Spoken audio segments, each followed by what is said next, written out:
Were there any like crackheads in your dad's neighborhood? My uncle heard you crackhead. What was his game? You crack? Actually, I'm glad you asked. My uncle called me. He like, hey, let me go $10. I'm trying to buy this hat. It was like 2 o'clock in the morning. He like, I just need to get a hat. Like, I don't get late as shit.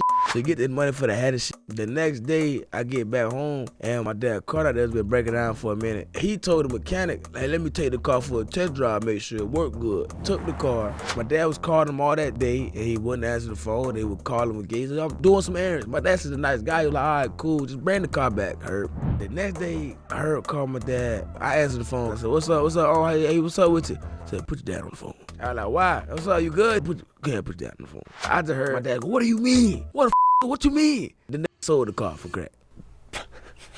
So what happened? Car was gone. What you mean? He sold it for crack. It's gone. What is the best piece of advice Joe Rogan gave you?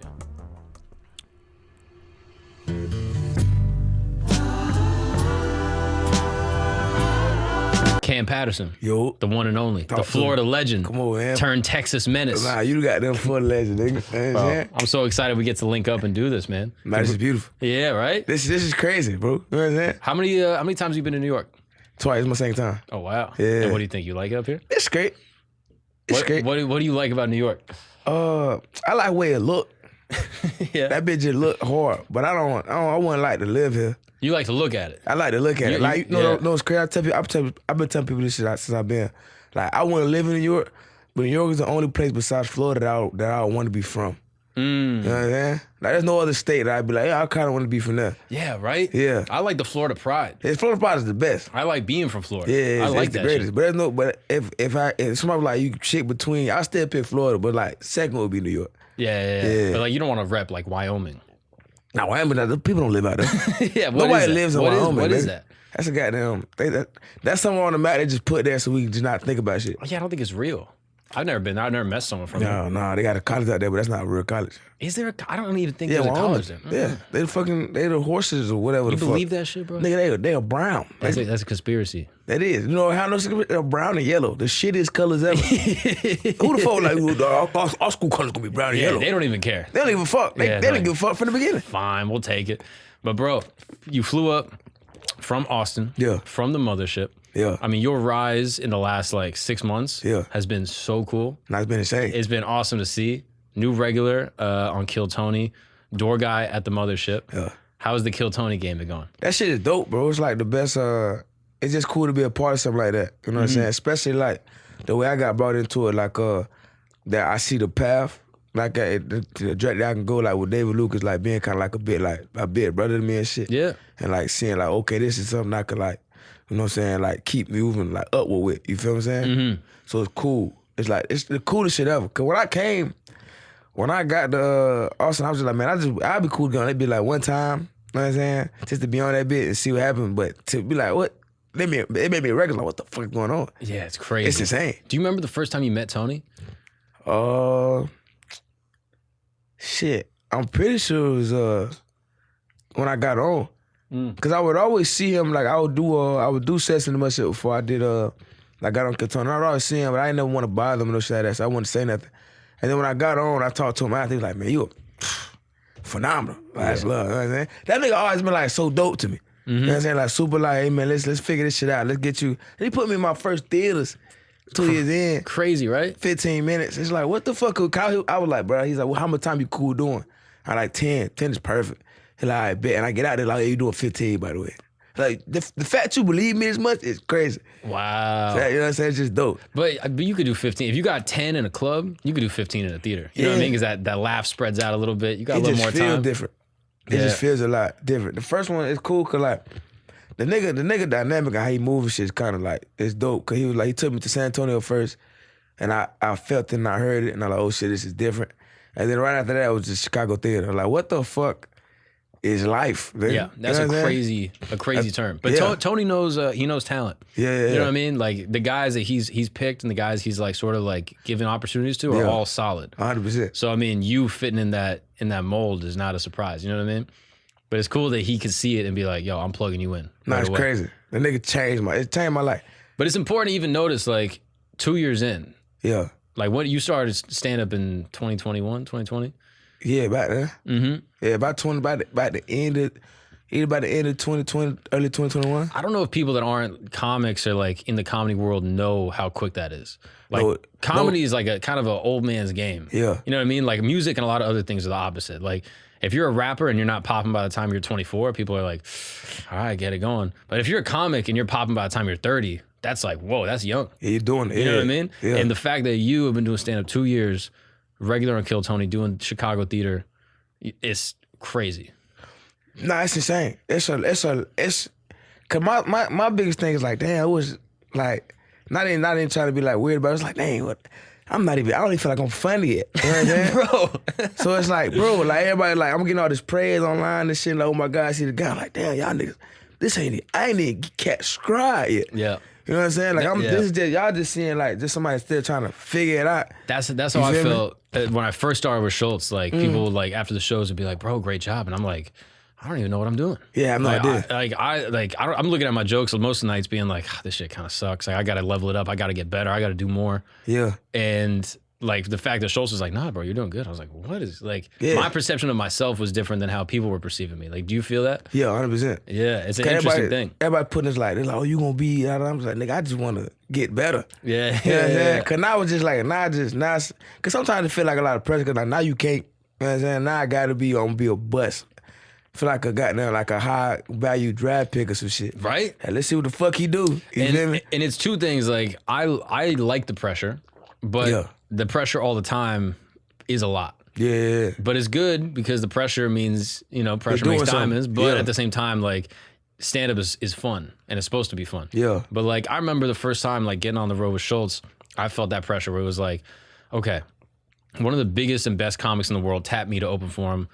So now all the other comics are going to be looking at me being like, all right, let's see if he's funny. And then the audience is like, all right, this is Schultz's guy. This is a guy from the podcast. Let's see if he's funny. And then I'm like, the bookers at the clubs are like, oh, let's see if Schultz's buddy is funny. Yeah. And then I'm like, just the regular people that don't even know anything. I'm like, all right, he's a comedian. Let's see. Like, I just felt like there's all this pressure. So much pressure. And it really started like kind of wear on me. But once I got through it, now I feel more confident than I've ever been. Yeah. So like for you, just 2 years in, feeling that pressure, is it like anything else? Like I know you played basketball growing up. It was so what I try to relate it to, and it's so different. So I try to my mind goes to this, and then I just be like, well, you can't compare it the same way.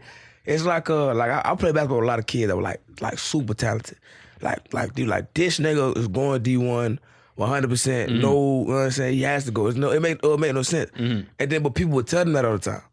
That's all they would hear. So every day he wake up and be like, man, you going D1? Or you doing this? You finna do that. Then he stopped working as hard. You know what I'm saying? Yeah. And then you could see like niggas just like that's not even as good just catch up because they just stop. You know what I'm saying? All that shit got to do with the head. And I watched that my whole life. I was never really good at sports, but I would always see guys. I'd be like, nigga, I was never good enough to catch them. But if I was even like, you know what I'm saying, like maybe a little taller or some shit like that, my work ethic was like crazy. It's like, y'all niggas start slacking, I'm coming. And with this shit, like, it was just cool that like talent and work ethic kind of met at the same what's the name. But my thing is like I don't want it to be like I hear all this shit and I go, well, yeah. And I just relax and I chill. There's some nigga like me like I'm coming. You know what I'm saying? I'm on the cause there's always gonna be somebody like that. You know what I'm saying? Yeah. So it's more like I could just stand like ahead of the game, just keep, you know what I'm saying, pushing. When we were talking in California, you even said something that I thought was like the right mindset. You said, it's not how you start, it's how you finish. Yeah. And I really like that you have that mentality. I think a lot of people in your position are like, bro, I made it. You know what I mean? Hell nah. It could be over like this, and two, it's just like, I ain't even close. You know what I'm saying? I ain't even like, this is just the beginning. And Tony would always tell me all the time, I'd be like, thank you very much. Like he said, this is the beginning of the beginning of the beginning of the beginning. Yeah. So like, yeah, it's early, dog. It's a long fucking war. Yeah, but I also try to tell myself like, well, everybody thought Michael Jordan was real good at the beginning too. You know what I'm saying? Like LeBron and shit. Everyone knew LeBron was good. Yeah, so it's things like that where it's like, man, you just keep working your ass off and keep, you know what I'm saying, walking in purpose. Maybe this shit turn out like that, you know? Yeah. You know what I'm saying? It's both. Like, it's being proud of what you've accomplished so far, but also recognizing like, I haven't done shit yet. Nothing. You know, that's how I feel. Like, yo, I'm like working on this stuff. I'm on this podcast, Flagrant. I got my own shit. And I'm like, but at the same time, I'm like, I haven't put out a special. Yeah. I haven't really put out clips. I haven't sold out a weekend. Yeah. Like, there's all these other things where I'm like, oh no, there's a big mountain still to go. Yeah. But you can still look back and be like, oh, I've come a long way. Yeah, 100%. And you need both. And I really like your mentality. I think it's like grounded. You know what I mean? Yeah. It's cool. And is it cool being at the Mothership? Like, that's the best shit. is a wild time in like history. Dog, it feels like I was telling Luke and Chris, like, I feel like we building something. Like we the first ones to be like, oh, like especially like the door guys, like nigga, this is, you know what I'm saying? It's like our shit. For real. You feel me? Like, it's like some gold rush shit. It's crazy. It felt like you seen the Comedy Store documentaries? Mm-hmm. It feel like that in like the 70s. It's like, and this guy was here, and this one who was always on stage, and he would always crush it. It was like, that's how it feels. Yeah. You know what I'm saying? It's insane to be a part of, to be like, what the fuck? This is a fucking great decision. Yeah. Because the stage time is crazy. And have you met Rogan? Have you talked to him yet? Yeah, I talked to him one time. Yeah, like I say what's up to him, so he tell me good shit. Like, I'm a good dude. What is the best piece of advice Joe Rogan gave you? We had a Post Malone concert one time, and he was asking me, he was like, how does it feel like all this happened at 24? And I feel like I'll never get this shit. Like, I just feel all this shit happened at 24. And I was like, cause we was saying something like how Post Malone was like 28. And he said, how does it feel weird that all this happened for you at 24 years old? And I was like, yeah. He like, do you think about it a lot? I was like, yeah. He said, don't think about it. Don't think about it. I was like, well, okay, cool. I guess but he was kind of on young too, you know what I'm saying? So it's like, that's another person you can look at and be like, oh shit, like, he finishing strong as hell. Bro, like, that's the crazy thing with Joe is like, he was popping when he was young. Yeah. And then has only gotten bigger. Yeah. Like, his trajectory is like the craziest. Crazy. It's like, yo, I'm on the TV show, I'm dropping specials, I'm growing, Fear Factor, growing. And all these people are like, oh, how much bigger could he get? And then he becomes way bigger. The biggest in the world. It's like, so even him telling me that, I was like, okay, yeah, cool. Now maybe I just shouldn't think about it as much, just keep pushing. Yeah. And I think that's good too. Like, being present, being grateful. Yeah. And that's cool that you and Joe got to have that moment. Yeah, it was cool. I think that's the only thing we really talked about. And I was like, that's perfect. That's all I needed there. And who was the person that kind of pushed you to move to Austin? My dad and Uncle Laser. Yeah. Yeah, so I did a show in Tampa. And it's crazy how all this shit worked out. I did a show in Tampa, and I was supposed to be in Miami on Friday. I was supposed to do Saturday, Sunday in Tampa. In Miami, I had a show in Miami on Friday. And then me and my dad shared a car, and it wasn't gonna make it to Miami. Like, that bitch was not gonna make it. But I was like, oh shit, I can make it to Tampa. Like, I know I can make it to Tampa. So I just be like, I ain't had no show set up in the city. I was like, fuck it, I just see if I can go Tampa, get a guest spot, and then just go back tomorrow and shit like that. And so I was like, hey man, it's cool if I can just come up, do a guest spot. And like, yeah, so I went up, and it was like 4 comics on the show and then Laser, and they put me like second. And how did you know Laser at this point? I didn't. I didn't know him at all. So they put me up second, and then I start crushing. And then he comes out and watches me and is like, hey man, what the fuck are you doing here? And he told the owner, he was like, hey, dude, that Sean's caught like the gimmick and top. But he was like, hey man, fuck all this. He needs to go before me every time. The rest of the weekend, he has to go before me. It would make no sense for him to be in Western Line. He has to go before me. And then so he would come out and watch me. Every day he'd just be like, what the fuck are you doing here? Why are you in Florida? That's just stupid. And he was like, if you care about your comedy career, move your ass to Austin, Texas. And I remember I made a video. Like, I made like it felt like crazy. I was like, I was seeing him on Kill Tony and shit, but what the fuck is this?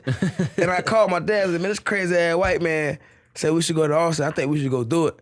And my dad was like, all right, well, you put in your work, you time off for work, we'll be out there. And we scheduled it out. And then I think I was out like 9 days. And I hated it at first. The first 3 days, I ain't get on shit. I would call people back home like, nigga, this ain't nothing, bro. Man, it ain't shit out here, man. It ain't no shows out this bitch. They ain't putting nigga on. I was going, you know, so many comic clubs. I was walking to comic club like, but just give me 3 minutes. Like, please, if you can just give me 3 minutes, I promise you, you know what I'm saying? If you don't like my 3 minutes, you'll never see me again. And they were like, I don't know who you are, all that shit. And I was like, all right, cool. And then I did a show, and then Andre, he a dog out at Mothership, he saw me. He didn't even see me go up. He was just talking to me. So he said, you know, I run East Austin. Just come pull up, do a set. I did a set, and then Bianca seen me, and then it was over.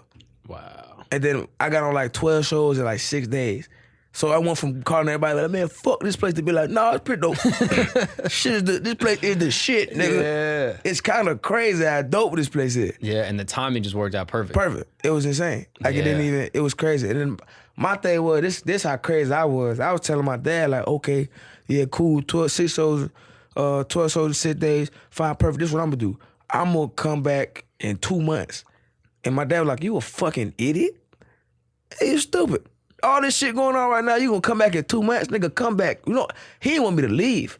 Cause Deric was trying to get me on Solid Show on Wednesday. Cause I left on a Tuesday. They were talking about Solid Show on Wednesday. And I was like, I gotta go to work. My dad was like, fuck your job, nigga. You live here now. Wow, that's so cool your dad pushed you like that. Yeah, and then I ended up going back and I called him and I was like, so when you think I should leave? And he said, all right, book your flight. And you leaving next week. You know what I'm saying? Tell you goodbye, get your shit. You back in Austin. Your dad did? Yeah. Wow. I was back home for like maybe a week and a half. I said, I was getting ready to date this bitch. She had no idea I was leaving. Like, no idea. Like, it was some green ass shit. Like, I took that bitch on a date. Like, we were getting ready to date for real. This is finna be my lady. Mm-hmm. And I took that bitch on a date. We went bowling. And then we went to a mic after. Like, I was just like, I went to a mic. And this is my last day in the city. I still ain't tell her I was leaving yet. Bro. I'm a fucking asshole. And my last day in the city, everybody in the mic like, hey, bro, good luck in Texas, nigga. So I said, good luck. She's like, what are you talking about? Oh, I forgot to tell you. Yeah, I'm moving to Austin tomorrow. Well, how'd she take it? Man, she was mad at first. I still talk to her from time to time. Oh, really? Oh, so you guys you're not dating now? Nah. But does she want to though, low key? Yeah, I mean now it's like, oh shit, like, you know what I'm saying? Like it kind of makes sense now. Yeah. You know what I'm saying? Oh, that's so funny. Yeah. And so I mean, your dad just seems like such a hero, bro. And this is the other thing that's interesting. Like you and I are both from Orlando. Yeah. We both came up in Orlando, but we are from different Orlandos. Yeah. You know what I mean? Yeah. Like I grew up Longwood, Lake Mary. Yeah. That's like kind of like. I was born in Lake Mary. Were you really? Yeah, my people got divorced. I was supposed to have a great life. I was supposed to be like you, supposed to be from the same Orlando. But shit. And what happened?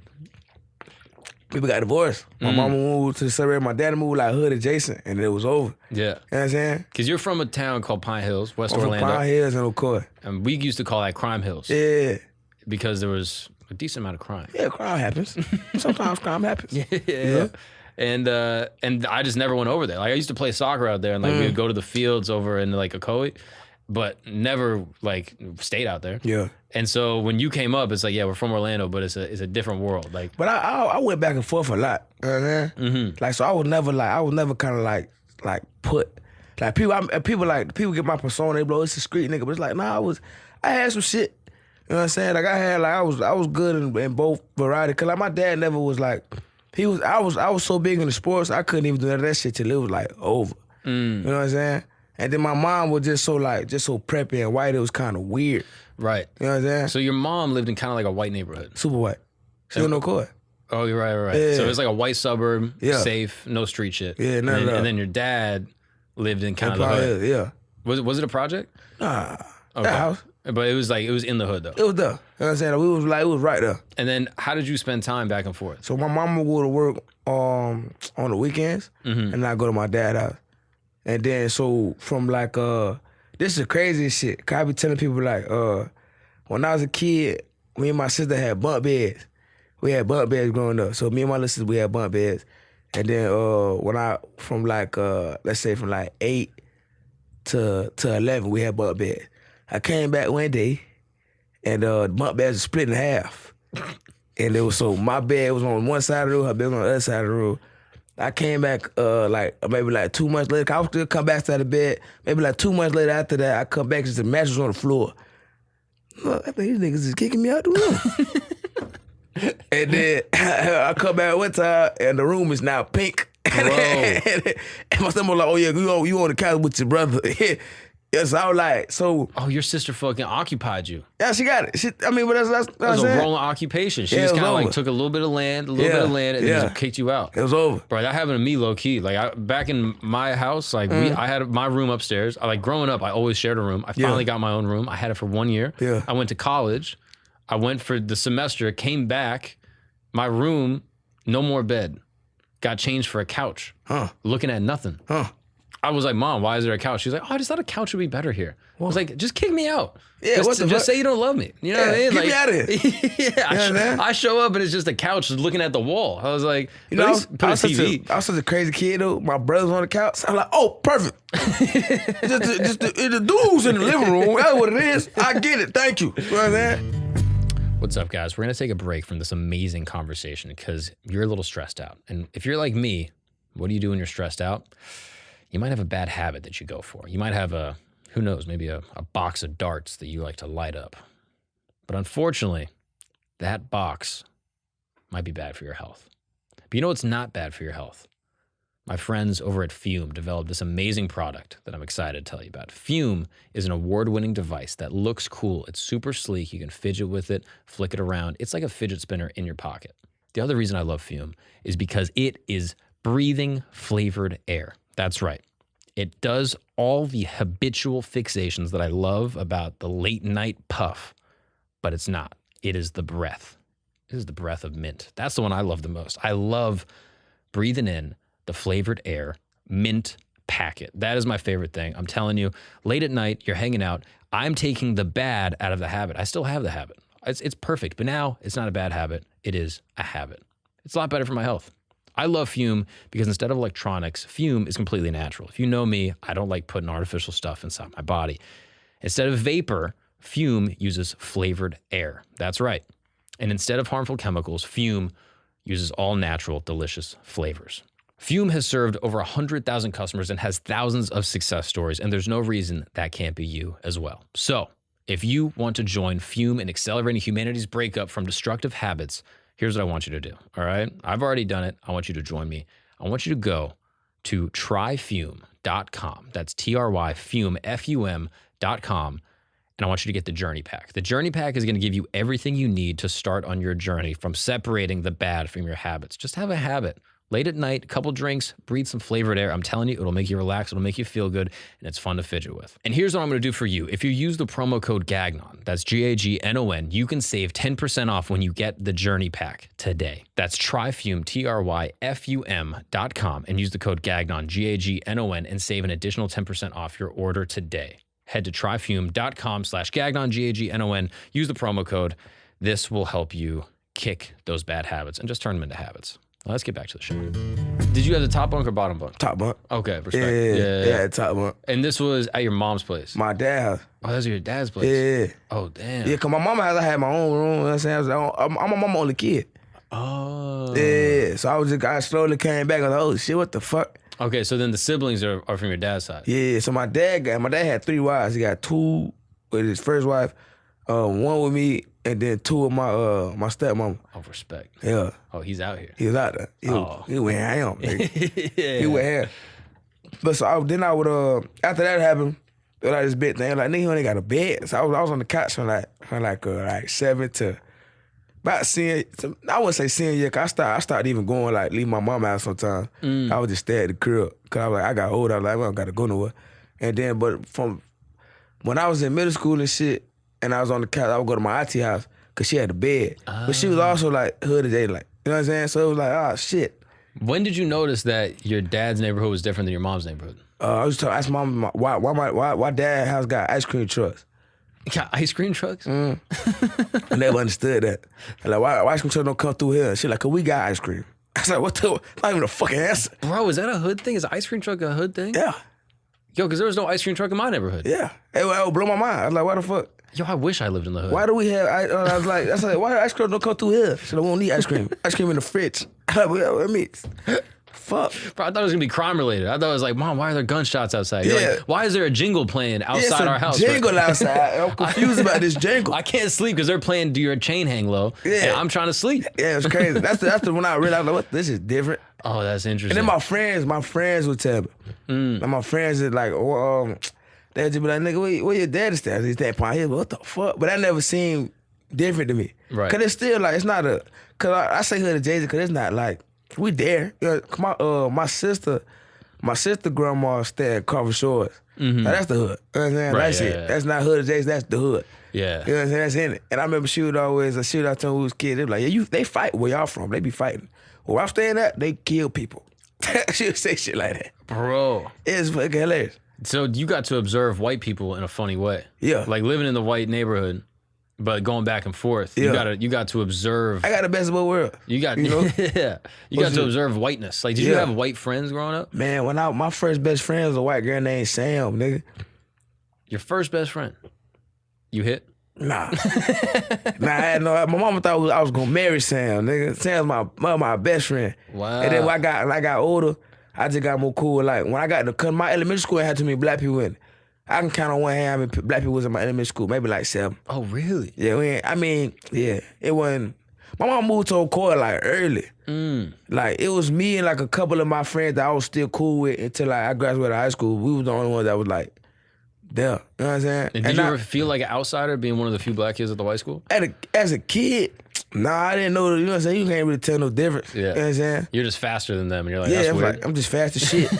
That was the worst part, cause I had a rude awakening when I got to middle school, nigga. It was rude. It was so rude. It was fucked up. Yeah, no more presidential fitness awards. You got nothing. I got nothing. Nigga, I wasn't shit when I got there. They're like, this nigga can't even play basketball. Girl, I was the best one over there, nigga. Yeah. I can't make the team. Yeah, I'm sure they be like that. Granny shot. Hey, what the fuck? I'm fucking a legend, nigga. That's it. So that's it. So when I got to middle school, I just started being cool with Sam, because it was just like, I had found black friends. Oh, damn. Yeah. Oh, that's interesting. And what do you notice about white people growing up? Like, what is there about white culture that I don't understand as a white person? So I don't know. I ain't see no real difference as a kid. As a kid, I ain't see no real like. You couldn't tell me that that's a white person. I ain't give a fuck, thing. Yeah. And then, like I think I developed like my tone of speech just by the people I was like around later. You feel what I'm saying? So it was weird. I didn't see no real difference. Oh, wow. Until I got older. And what'd you notice when you got older? The white people weird, man. Why are we weird? White people weird as shit. We're not weird, bro. Y'all not weird. It's just like y'all more open to shit. We're normal, bro. I'll grab your dick right now, but we're not weird. There you go. How's that weird? That's not weird. It's normal. Bro, I'm gonna grab your dick right See, now, bro. normal, I swear to God. but it's not. It's bro, weird. Let me grab it. But that's weird. See? How's that weird? That's weird, man. That's not weird. It's just Black white boy like, fun. What white boy fun? Yeah. You said I had a homeboy dog. He told me he had comment. I'm not gonna say a nigga this fuck. But he said he was like, hey man, I know I'm not gay because I let a dude fuck me in the ass. I'm like, bro, you're gay. You can't. How's that gay? What do you mean? How is that gay? How's that gay? If one time, that's gay. See? Twice is crazy. Twice is crazy. One time you can be like, all right, one time he had to test it out. 2 times it's like, nigga, what are you doing? Like, yeah, you enjoyed it the first time. The first time you're like, I don't know, I gotta see it again. Yeah, like, maybe I gotta try it one more time. Like, nah, nigga, that's gay. You know what I'm saying? Oh, that's funny. Oh yeah, I mean, white people I guess are a little weird.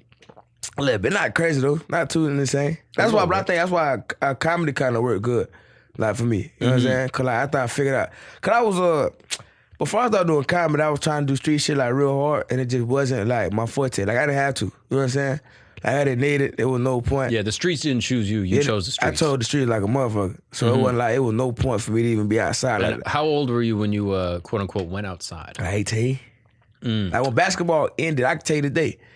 My dad would always tell me, dude, don't smoke no weed because you're an athlete. Cause my brother was like a Division I like quarterback type shit. Like he went to San Jose State, and then he went to then he ended up going to like what that shit called AC and some HBCU, and then he went to JUCO, but what fucked him up was like drugs and shit.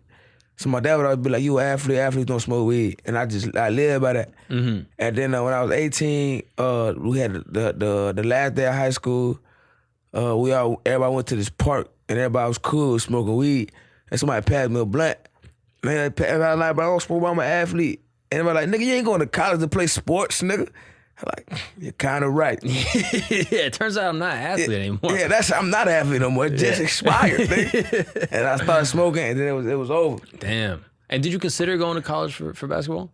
I tried. After I started smoking, though, bro, it was dead. After I was like, man, I was gonna get so much the other way. I had a coach that was like, man, I couldn't get you over this JUCO, and then I was like, I ain't trying to do that shit dead. How good were you in high school? I was I don't think I had the. I played. You had to.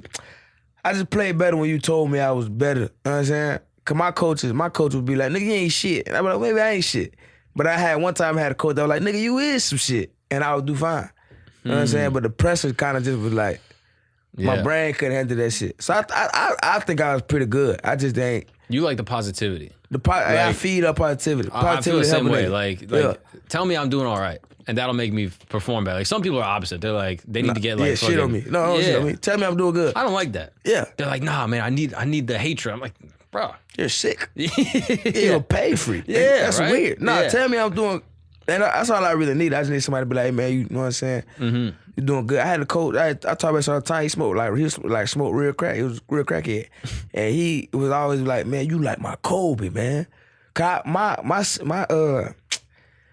senior year, my junior year, I couldn't play in the beginning of the season because I didn't have a 2.0 GPA. Oh, you weren't good at school. No, I was the worst. Because you didn't care, or because you weren't able to get the classes and shit. Man, I got some of the shit, but it was more of I just didn't give a. Mm-hmm. I didn't really give a fuck. I mean, it depends on what I like. You know what I'm saying? But I never played a whole season of basketball. Oh, baby, hold up. My senior year, I did. Why didn't you play a season? So my freshman year, I made the team, but I couldn't play the first half. Well, so freshman year is different. As long as you get above a 2.0, you can play, right? But as soon as you get above 2.0, you're good to play. After you're a freshman, if you have anything below a 2.0, you can't play till the next semester. So when the season starts, you can't play until that next semester. So my sophomore year, I got my grades up and I played the next semester. But then I got back on the team and I think I cussed out like a Spanish teacher or something. And then she was like right next door to the JV coach, and they kicked me out of the team right after that. Come on, okay, so this how it went. My freshman year, I got on the team, right? I got my grade back up to get on the team. I got kicked off for fighting in the bathroom. What was the fight? Me and another nigga was fighting who played the most. We both didn't play. So we got in a fight in the bathroom at an away game, right? Kids on the team. The coach was like, you never gonna play on the team again. You're like, I'm already not playing. Yeah. The best thing that happened to me though, so the coach was like, you're never gonna play basketball at this school again, so don't even think about it. And then he went to a different school the next year. If he don't go to a different school, I'm probably not here. I probably just start doing street shit immediately. Wow. You know what I'm saying? So it's like, so then the new coach come in. Let me get that big. You know, I sweat easy, nigga. Oh, shit. That fan beautiful. But it's then a new coach come in, and then he put me on the team, but I gotta wait the second semester to start playing again. Junior year, same shit. My grade's not good yet. I don't have good grades. And your parents don't care? Your dad's not saying anything? My parents care. Yeah. They care just more of like a... And what are they saying? Like, yo, Cam, like you gotta... I mean, because it's not like I'm not trying. Like, I'm trying for basketball. Right, but you're not trying enough. Like, if you're not finishing the season, like, you're not trying that hard. Yeah, nah. It's just like, shit wouldn't go, you know what I'm saying, my way. You feel me? Like what? It's just like grade-wise, it just was like, I would get on, I get kid off, and I get on, I get kid off. So my junior year was special because I couldn't play, and all my friends, we were all juniors, them niggas was all on JV. It was just crazy. That's insane. That's unheard of. And the funniest shit is, my dog Justin was supposed to be like the star of the team, like my best friend. He supposed to be like the star of the team. He played JV his freshman year. Like he was the guy. He was like, this is gonna be the point guard to do things for us. He's gonna be real good. And then he blew his knee out in tryouts. Tore everything. Fucked his whole knee up sophomore year. So next year he had to play JV. He just wasn't. He couldn't play a season. They couldn't walk for like half a year. So it was like he had to play JV. My dog Kamari, that nigga he was like, you know what I'm saying, Boost Junior. And then my dog Caleb, he actually a Christian rapper now. Like he pretty big. He's a Christian rapper? Yeah. And it's hard. He hard. And he was just wild, dog. Like it was crazy. He wasn't the best basketball player, but he had a heart. Yeah. God was intervening in his life. He had the power of Christ. He wasn't great though, and they were kind of horrible. But he had, he had Jesus. He had God. Yeah, you know what I'm saying? That goes a long way. You can do all things with God. You know what I'm saying? And me, I was trying to get back on the team, and the head coach who didn't, I don't think liked me at the time. He hit me at some time, but like, congratulations, all this shit, like, leave me alone. But he hit me, he told the crackhead coach, he was like, hey, yeah, Cam got his grades back up, but he cannot play. Do not play, Cam. You know what I'm saying? He can practice. We can get him ready for next year, but he cannot play. That's what he told him. And so I was like, fuck it, I'll practice. And then one day the crackhead coach, he was just mad about something. And then he told the head, he said, hey, Sarge, fuck you. He playing. And he threw me a jersey. And I think I went, the first game he put me in, I played the whole game. I think I went like 4 for like 18. He just kept letting me shoot. He like, nigga, you a shooter, shoot it. And I had the head coach my first period. He was like, way to dent my fucking rim last night, Cam. But the rest of that, like, I think the rest of the games I played, I probably had like over like 20 points. Oh, wow. You can't, I don't say wow, because I was 18. I was a junior. And I was on TV. Yeah, that's a good point. But it's like, it's still more of like, I just needed somebody. A little push. It's just a push. You need a little positivity. Someone to put the battery in your back, be like, yo, you got it. You can do this. Shoot or shoot. Yeah, shoot or shoot. You know what I'm saying? Oh, that's cool. And so you were good, but not great enough to play college. Nah. You didn't have any college looks, no coaches or nothing? I mean, nah. I could have went JUCO. I could have definitely went JUCO. I could have played JUCO and then went like D2 or D3. But at that point, you were like, I was like, fuck it. Let's see what these streets talking about. So how do you get into the streets? So, I smoking all the time, hang around my dog, and then at this point, hang around a nigga named my dog Lim. He it's like my best friend, and we would just smoke all the time, and I was like, I was actually hanging with my dog Jeffy at first, and that nigga was like, he black and white, he just standing in the apartment with his mama, and he ran into this young white dude, and then they was serving packs out of this. So this dude, I forget his name, dude named Hauser. He had some shit, and his mama was like an alcoholic. Okay. And Hauser was like way younger than us. So we were like 18, Hauser was like 17, I said 16. But Hauser mama alcoholic, so we were just trapping at a Hauser mama house. Cause she didn't know what the fuck was going on. And she just liked smoking. So she was like, weed's here. Oh, wow. Perfect. Yeah, this is so convenient for her. Yeah, it was so perfect for her. My drug dealer lives in my house. Yeah, he's here. No better service. Yeah, the funniest shit, I mean, one day Jeffrey was like, hey man, go get the pack out the house. I need you to get something from me. And I was like, oh, who at the house? And so I'm in the house looking for the weed and shit. And he's like, oh, nobody. I'm in this white lady apartment by myself, nigga. Are you insane? So I didn't even find out, I just left. But then I met my dog Lim through Jeffy. And then we just like, you know what I'm saying, just leveled up. You know? And it went like, I could have been really good at it. I just didn't have the heart for it.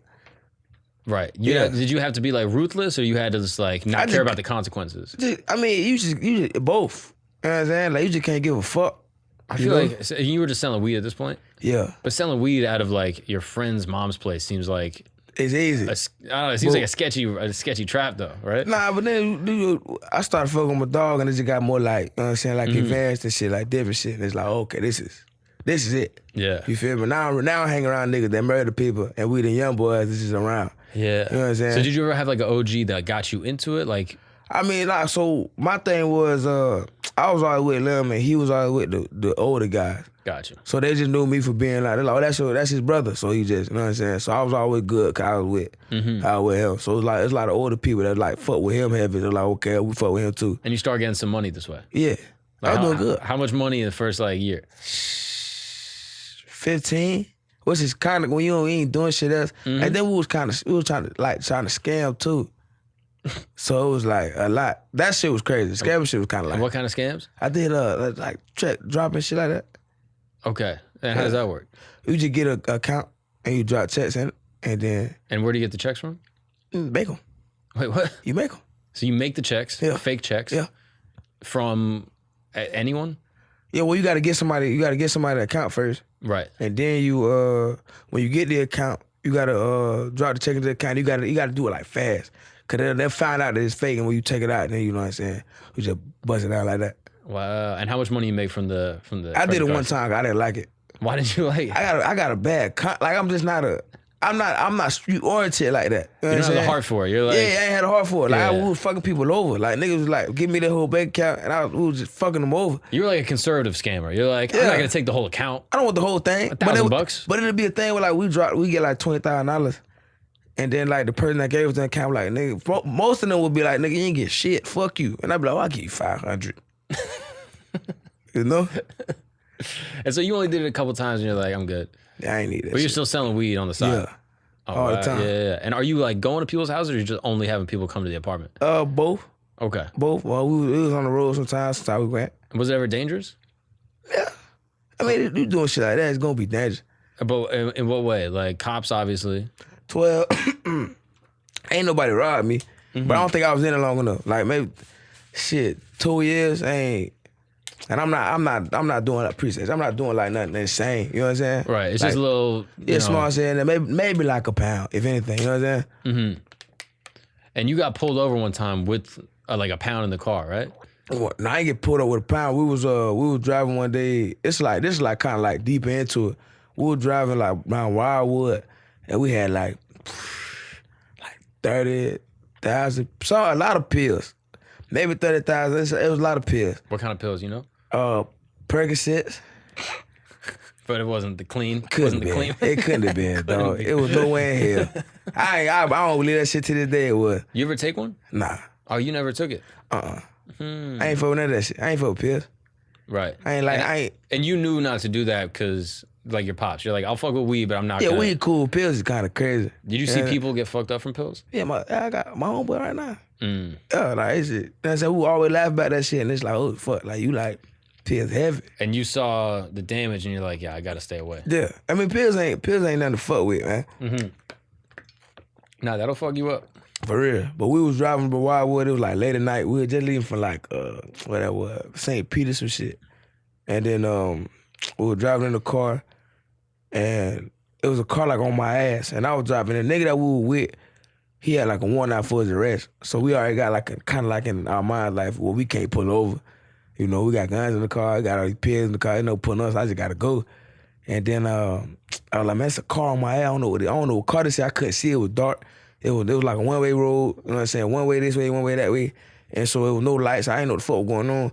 And then I was just driving, and then they turned their lights on. And my heart went to my ass. And they just went around us. Cool, just going too slow. Bro. Yeah. And how'd you feel after that? You just like, bro, I can't. I knew that shit was over there. I might have did like 2 mics then. I might have did like 2 mics. And then my dog, he would come to he was at every mic in the beginning, like every mic. Oh, is that Lem? Yeah. Oh, that's cool. He was at every mic in like the first 2 months. Did anyone try to rob you? Nah. So you never got stuck up for drugs, pills, money? None of that shit. So in your whole street career, how much money you think you made total? Man, if I had like 15 off the weed and like the some of the scam, maybe like 35. That's not bad. It's not bad. 35 tax free? Yeah. But it ain't shit. I mean, out of high school? I blew all that shit on dumb shit. What were you buying? Like guns and like, you know what I'm saying, shoes and shit, like stupidness. Nothing I was never gonna use. I was terrified. Nigga. I feel like buying that first gun probably feels cool. Oh, if I slept with it every day. Nigga, I slept with it. I was sleeping with that motherfucker for no reason. Bro, what, just like on the pillow? You got like a little pillow next to you? Just lay right there? Yeah, I had it under my pillow. Kiss it before bed? Just like, have a good night, my nigga. I love you. You my pistol. Oh, that's funny. And you would carry it with you? Yeah, I had it on, with my first couple shows, I had it on like, every show. Bro, who's gonna run up on you at a show?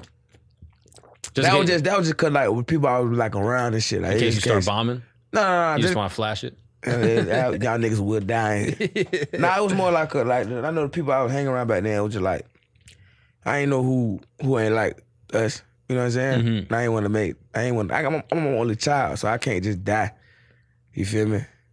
That'd be kind of fucked up. You always had an awareness and like a conscious. You were always like, man, I don't want to be in the streets. I don't want to die. Yeah. And you got into the streets just because like you were around people that were doing it. That was it. It seemed interesting. It seemed like a good way to get some money. Yeah, and I didn't want to go to school. And I was tired of working at Foot Locker. And I was like, man, fuck it. I was saying we had a Foot Locker too, but I was just like, it was just like, the way I could best explain it, just wasn't for me. Mm-hmm. You know what I'm saying? Like that shit just wasn't in me. It was never really in me. You feel me? What was the worst job you had before comedy? Shit, Publix. Publix was the worst? Publix was horrible. Bro, don't talk about Publix like that. Publix is great to go to. It's great to go to. Publix is great to go to. Working at Publix is a different story. Nigga, I hated it, dog. Why? It's not your pleasure? Fuck no. Hell, not ours. Hell no. Come on, bro. Publix is horrible, dog. Why? Bro, but first of all, like everybody in that motherfucker, it's like a cult. I remember my first day, I was at the cash register. One of the mans walked up to me. He like, how you doing? Nice to meet you. It's like the top dude. Not the dude that's in the store and shit. Not the store man. Like the dude above him. Mm-hmm. How you doing? Nice to meet you. I'm so I'm like the district manager. Like, how you doing? Nice to meet you. He said, you just started? I said, yeah. And he said, how old are you? And I was like, I'm 20. I was like, how old was when I started feeling? I was like, I'm 20. I'm 22. And he was like, he said, oh, how long you been? Like 2 weeks? I said, yes, sir. He said, we're gonna need you about another 20 years. That nigga's a threat, bitch. You just threatened me, you piece of shit. Kind of an insult, bro. Yeah. You're working at you're bagging people. You don't even for 20 years. You think what do you think is going on here? He said man? you have Down syndrome. That's what he thought. That's literally what he said. That's what he thought. He just looked at you and goes, "Oh, you're retarded," and you're like, "What? What do you mean?" Yeah, 20 years. Publish was horrible. I hated Publish so much. Oh damn. It was the worst shit ever. Why? Were the clientele? Were the people mean to you? Nah, not the people. It's just like some of my managers was just dicks, and even the managers that was cool, it was like it just felt like a cult. It's like, nigga, y'all cool, bro. Why you gotta be like such an asshole today? How was it when you quit? I ain't really officially quit. Oh, you still working there? Nah, what happened was I was Yeah, you're AWOL. You're missing in action. Yeah. So they told me every day they do roll call. They're like, Cam, nah, he not coming. still not here. I had one manager that was cool. The last manager I got, his name was Scotty. And I fought with Scotty because I was telling him, like, man, I'm going to do comedy and all that shit. He was like, yeah, that's a good idea. Well, even when I was already doing comedy. But he came like my last couple months at Putty before I moved out to Austin. I was already doing comedy and shit. And he was like, yeah, man, keep it up. I think you're going to be really good. I never seen you before, man. I think you'll be real. Scotty was like a good dude. And I told him, I said, man, I'm going to go to Austin and I'm going to just come back every month. Is that cool? Just keep my job. And he was like, yeah, perfect. And I just never came back. Never came back. Next time you go back, you got to pick up a shift. I can't. No, my manager that hired me, she called me. She was like, you fired, right, nigga? I was like, yeah, man, that's cool. Things going well over here. If they got to tell you, like, yo, just so you know, you are fired. Yeah, you fired. They called me like, congratulations on everything that's going on. You are fired. You know, right? Like, perfect. Right. You should reapply just to do a shift once a year. That's what I was trying to do there. That's a vibe. I can't wait to go back now. I want to go back to that bitch. Yeah, ball out. Pump subs for everyone. Except bro. for that one manager that's an asshole. Bro, that nigga, I hate that nigga. But the best part about his story to me is he loved Kill Tony. No. So you never even talked to him. You just know he knows. Oh, he knows. Oh, it's the best feeling. That's like, nice. yeah, see me every Monday, fuck nigga, fuck you. You know what I mean? Whatever said. Like, Bro, hey, man, he's on the job you. watching you. Yeah, fuck him. Bro. Good. That made me so happy because I hated that nigga with a passion. That's so funny. The manager that I was cool with, Latoya, she called me and she go, the only reason I know that you doing good is because Evan, nigga, that Evan. She was like, Evan told me, he was like, Cam's on a popular show called Kill Tony. He's a regular now, and I wanted to call him and tell him congratulations, but I thought he was gonna cuss me out. And I was like, you made the right fucking decision. Damn right. I would have cuss his ass, slap out. But I can't stand that nigga. Bro, that's wild. The best. That's a good feeling though, right? The best feeling. Oh. Are there more people in your past that not that you want like revenge on, but just like that you're like, damn, like now that I'm coming up, it feels good to like pass. You know what I mean? Like, do you have like vengeance like that? No, not really. I mean, I don't.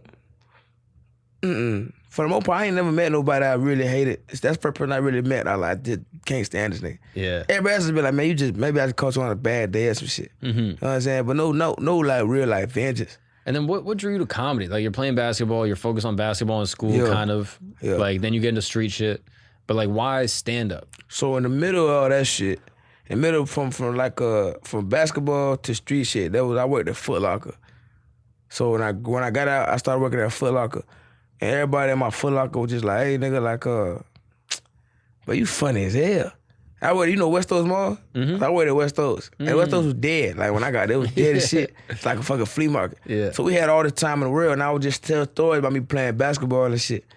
And I would just tell them all these crazy stories about I'm a coach. And they was like, nigga, you should do stand-up, nigga. I was like, I ain't doing that shit, man. And then I did it one time when I was 19. And it went well, but I didn't like the embrace I got. For like everybody else, like other comics and shit. From the scene. Yeah, I tried to talk people out like, man, how do I, you know what I'm saying? They wouldn't give me no answer. I was like, man, fuck, I just go back to trapping. So I was like, fuck, and I ain't do it again until I was 22. Bro, is that annoying? Some comic, some nerd is like, yeah, man, I don't know. And you're like, bro, I got a gun on me right now. Yeah, okay. No, back then I wasn't there yet. I was still like little zips and shit back then. Yeah. And so you do it when you're 19, you kind of leave it, and then you come back when you're like 21. 22. 22. Yeah. And then you revisit it. Yeah. And then that's when you meet Uncle Jolly, a.k.a. David Jolly. Yeah. So when I came back, my mama asked me, she was like, what you gonna do with your life? I was in the house smoking weed. I'll just be in my car there smoking weed, just serving. I'll just be gone. Working a Foot Locker, making money. Yeah. Is your family aware that you're selling drugs? No, nothing. You're buying nice shit though. I just be gone. And what do they think about you having nice stuff? They don't really see it. I'm buying shoes and shit. They just always just Foot Locker discount. He just buying the shit with his Foot Locker discount. I had so many shoes. Bro, you got the Louis Vuittons, and they're like, yeah, it's new at Foot Locker. It's Foot Locker. Foot Locker got those. Yeah, you know very what I'm limited. So it's like, I was doing like, so they always thought I was I was never big on clothes, and what I was, it was just Foot Locker. It was just shit that we had at Foot Locker. So I would have a discount on it, and I was still like getting more money. You know what I'm saying? So, but then what I saying? Just like your parents thinking like, oh yeah, you just, you know. Yeah, they had no idea. My dad and I would be like, what the fuck? Cause my mama kicked me out when I was 21, when I was finna turn 22. She kicked me out of the house, and then she was like, man, you ain't doing shit with your life. She was like, what do you want to do? I want to be a stand-up comedian. She's like, you're fucking crazy. You done it one time in your life, and you ain't been back since, and now you want to be a stand-up comedian. What the fuck are you talking about? And then I was just like, I was at like real deal rock bottom. You know what I'm saying? And I was talking to my dad and shit. He was like, man, if you want to do this shit, go hard. Oh, wow. Yeah, cause my mama called my dad and was like, hey, don't talk him out of this shit. Tell him he can't do this shit. Tell him to go back in the streets. Tell him to start selling drugs. Yeah, tell him. She was like, do something realistic, like be a gang member. Yeah, kill somebody. You know what I'm saying?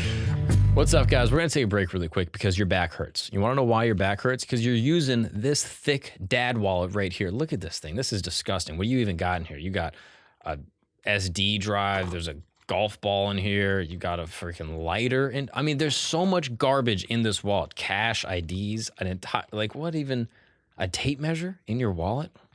Not me. Couldn't be me. You want to know why?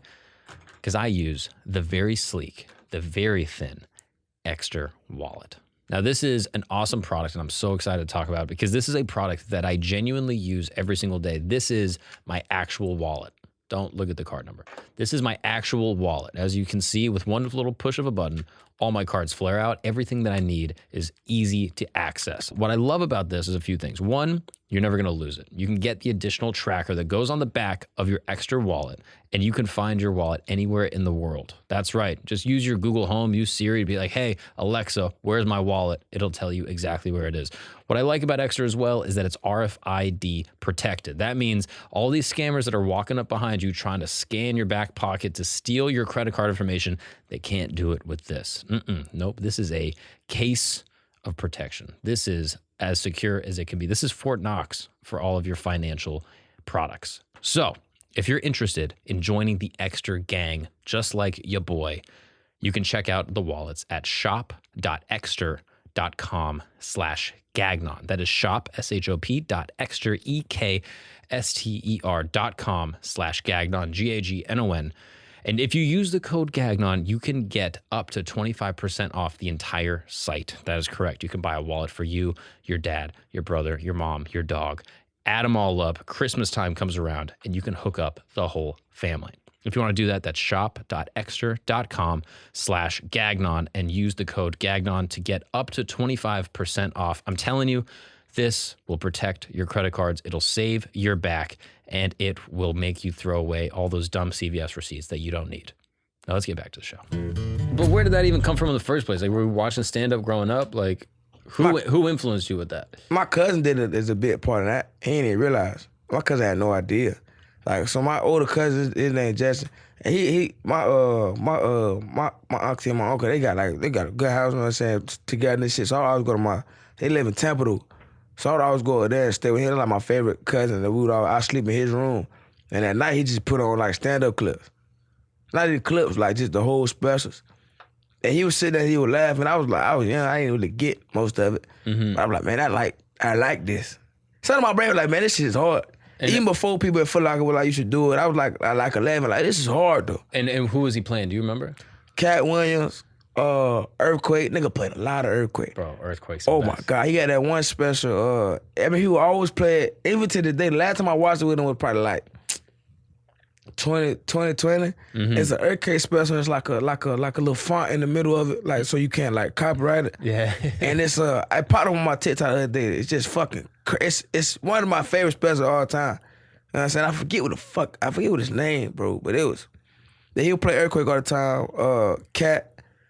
Kevin, who else?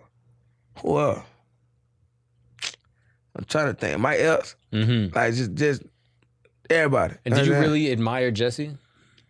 Like, did you like him in the way that you're like, oh, I want his approval? Ain't Justin. Yeah, I was like, yeah. That's like my big brother. I was like, yeah, I need to eat. You know what I'm saying? Mm-hmm. So when he liked something, you were like, oh, I like this. This is cool. Yeah. And then it just got in you from there. Yeah. It kind of like when everybody asked me that question, I look back and be like, oh yeah, that was probably like the early stages of it. Yeah. Or like my mom was like, she had this rule on like I couldn't watch, my mom was like super strict. I couldn't watch TV or anything like on school night, shit like that. And then I couldn't like watch Comedy Central. And like I couldn't do a lot of shit when I was like real young. And then when I got older, she let me start watching TV on the weekend. Like I got not in high school, like middle school, like 6th grade. I could watch TV on school age and shit. And then, but she would still come in and be mad if I was like on anything else, but like, you know what I'm saying, ditch all the other shit. But when I came in, I would have like a Camel Heart special on like on Comedy Central, that'd be on, shit like Leave It, shit like that. You know what I'm saying? Interesting. So you got exposed to it. Yeah. And then you start coming up in the scene, and then that's when you like really start going. Well, when I met Jolly, that nigga like that was just the best thing for me. Cause when I met Jolly ass, and he was the only person I could relate to when I started doing comedy. Mm-hmm. You know what I'm saying? So at first it was just me and my dog Lim, and we would go everywhere, we was everywhere together, just me and Lim. I was still trying to serve and shit like that. And then at one point I was just like, bro, like I'm just gonna go all in on this comedy shit. And he just went like some real shit, like this is a great idea. Like I think you go on this comedy shit gonna pay off. You know what I'm saying? Cause he could also see that I didn't want it. I would talk about it like all the time. Like, what you wanna do with this shit? He like, man, I wanna be the biggest dope one in the city. It's like, but I don't want that at all. Yeah. You know what I'm saying? And you didn't know exactly what you wanted, but you knew you didn't want that. I know I didn't want that, dude. Yeah. You know what I'm saying? And he was like, that's the game plan. Like, that's the plan, that's what's gonna happen. You know what I'm saying? When I started like being like, oh, I'm gonna do comedy, like for real, he was like, 100%, that makes sense. Like, that makes 100% sense. So it went from me and Lim all the time, and then I met Jolly at a mic, and then Jolly just took me under his wing. He always told me, he was like, don't treat this shit like the streets. You know, some of these niggas fuck niggas, they don't know they weird. You know what I'm saying? Just be even kid, taught me everything. And so it went from me and Lim, then to me, Lim and Jolly, and then I started getting the comedy move, so I couldn't be around Lim as much. And then it was just me and Jolly from then, you know what I'm saying? And then it was crazy cause like I could see like my dog getting like so as I was getting better at comedy, he was getting like the same as that treatment from like the street. It was crazy. It was crazy to watch. I wanted to make a movie about that shit one day. Yeah. Like to see like the transition, like the change from, you know what I'm saying? And did you ever talk to him about like his street life, like in terms of I don't know, like trying to pull him out? Like were you like, obviously you can't really control it. You know what I mean? Like for him, if he's in that environment and that's what his trajectory is, that's what he wants. Like you can't really steer it. But have you guys had conversations about like, you know, your path and his path? Yeah, we talk about it all the time. I mean, the game plan is to be like, hey man, you know what I'm saying? We all talk about like buying trucks and shit. Like buying like 18-wheelers and shit like that. So I was like, man, I buy your 18-wheeler, just don't, you know what I'm saying? Why buy an 18-wheeler? Huh? Wait, buy an 18-wheeler? Yeah. Wait, why? So we could transport shit. Like, that's just money and that. I never got it, but he would always explain it to me. And I'd be like, well, I'll just buy your 18-wheeler then, nigga. You know what I'm saying? This cameraman start coming in. Be like, I don't know what you're talking about. I don't get it. But I'll get it for you. He would explain it with so much confidence. I'd be like, nigga, you know what you're talking about. Bro, I fall trapped to people like that. They're like, no, I'm telling you, man, we do this and we do this. And it's like, listen, I'll get you one. Like, let's start doing this, I'll get you one. You know what I'm saying? But we'd always talk about that. So it's like, that's a cool path. And that you two are both growing at the same time in different industries. Yeah. And then eventually, like, as I'm curious, like, you know, because I think when you came up, I had already left Orlando. You were gone. I left in 2019. You all they talked about, dude. Nah. I'm telling you, that was it. Oh, Mount Gagnon, you and Preacher. Yeah, Preacher's the man. Mount Gagnon, oh shit. I'll tell you, they always be like, he had a plan. Mark had a plan and he executed the plan. Oh, that's funny. I did have a plan. I was like, I got to get out of here eventually. You know what I mean? Like, because there were so many guys that we both know that are super funny that are just still there, and they're cool with it. And they're like, yeah, I'm just gonna stay here. It's crazy. And that's their own little path. But I was like, I don't want this to be my path. Yeah. I'd rather fail in the big place and like on the big show than, you know, be the biggest fish in the small pond. It's crazy. And some people get caught up in that. They're like, yeah, I'm completely happy just being here. And that's cool, like if that's what they want. But some people I've talked to aren't really happy just being the big fish. But they get kind of stuck. They're like, I got a family, you know. Got a wife, kids, all that other shit. Yeah, exactly. But I think you and I both knew, like, nah, let's go for it. Like your dad said, go hard. Yeah. Like, and let's go hard. You know what I'm saying? Yeah. I mean, cause you can't, like, at some point you reach the ceiling.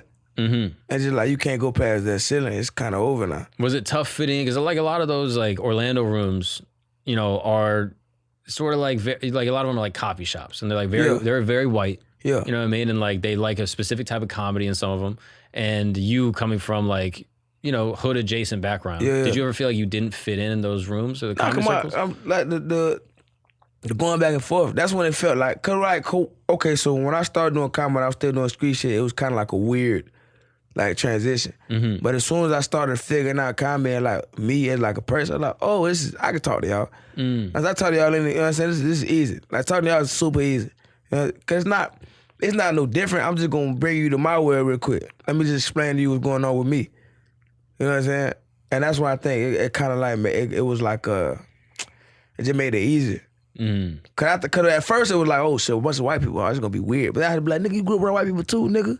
You was just around black people a little more at the end. You know what I'm saying? At the end of what you were doing. But you know how to talk to these people. Yeah. You know what I'm saying? And did you ever feel like insecure with who you were at the beginning to be like, oh, maybe I should change, maybe I should whiten it up a little. Maybe I should, you know, change something about me. Yeah, but that just came with time. You know what I'm saying? That just came with like me just being like, oh, cause sometimes like I couldn't be a super over the top in the beginning because it would be too much. You know what I'm saying? I can't give you, I started realizing earlier that I can't give you all of me right now. Like if I was doing 5 minutes and I give you all of me in the first 2 minutes, I'm like, I don't know. But if I give you like a brief synopsis and pull you in for a second, and then the last 3 I just be like, yeah, let me tell you about this fuck nigga I had to almost tried to kill.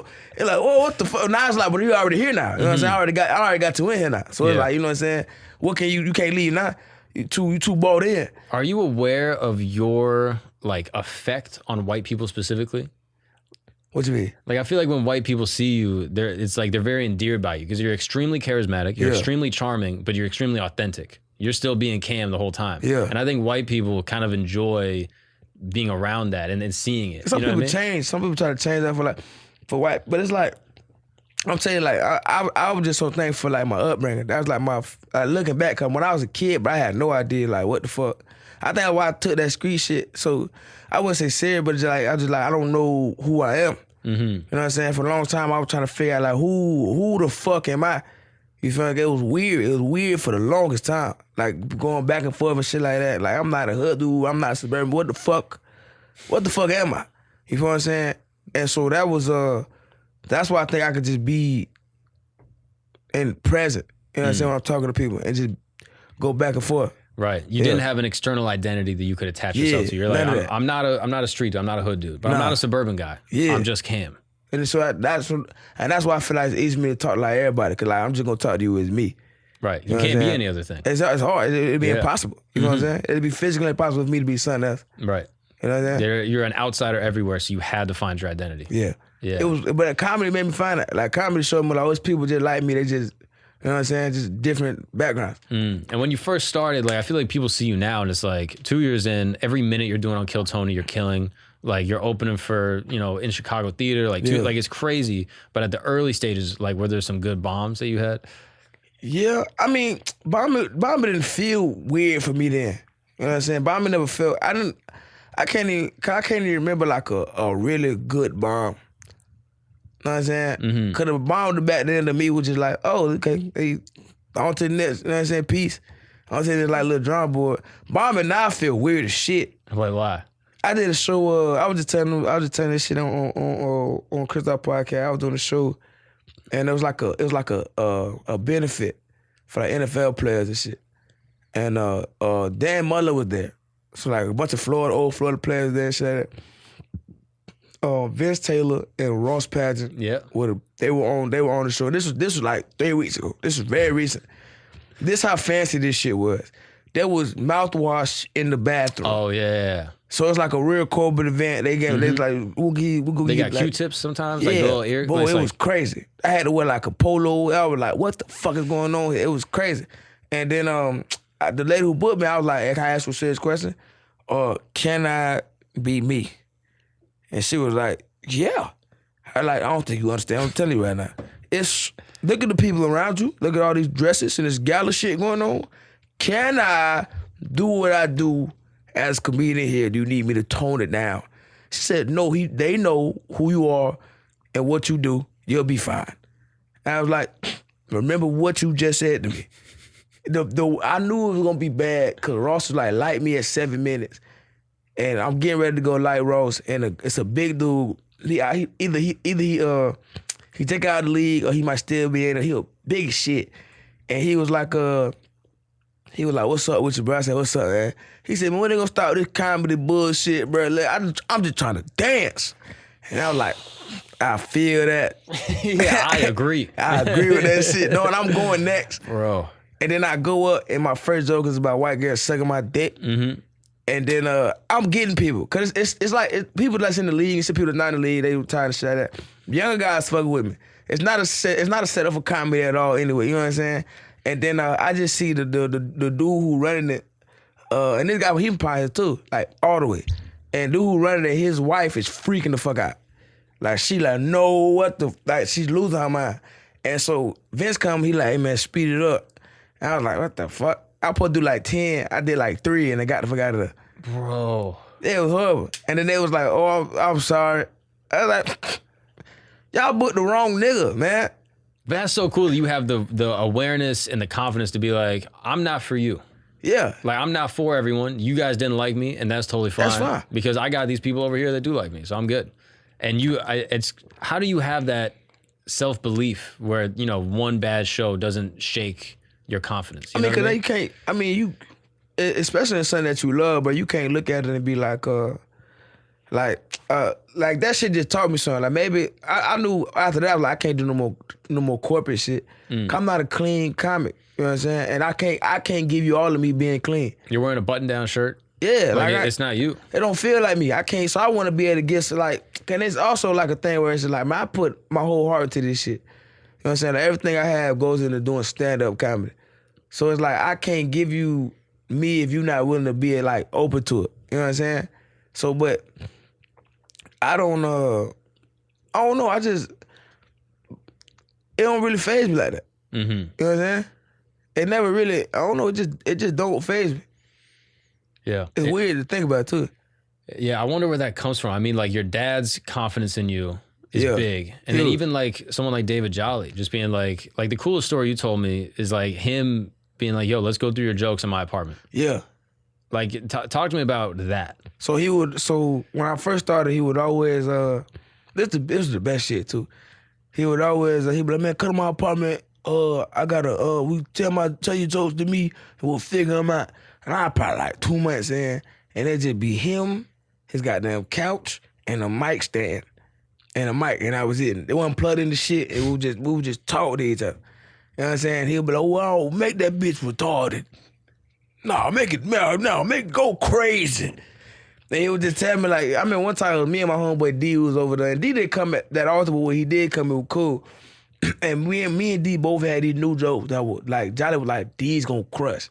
And that was the first time being like, that shit gonna be, bro, usually he'll be like, why you think it's funny, right? But these are from the start of the fans, the ones we were telling him, they was like, these are gonna be really funny, they gonna crush. Who was the other person? Dude named D. D Watts? Nah, not D Watts. His name Shot with D. That's what he called himself, D Lewis. Okay. And then I don't know if he do comedy no more. He should. The nigga was funny here. But we had these jokes that Jolly was like, D's gonna crush. And then D was like, oh, hell yeah, nigga gonna have to start paying us now.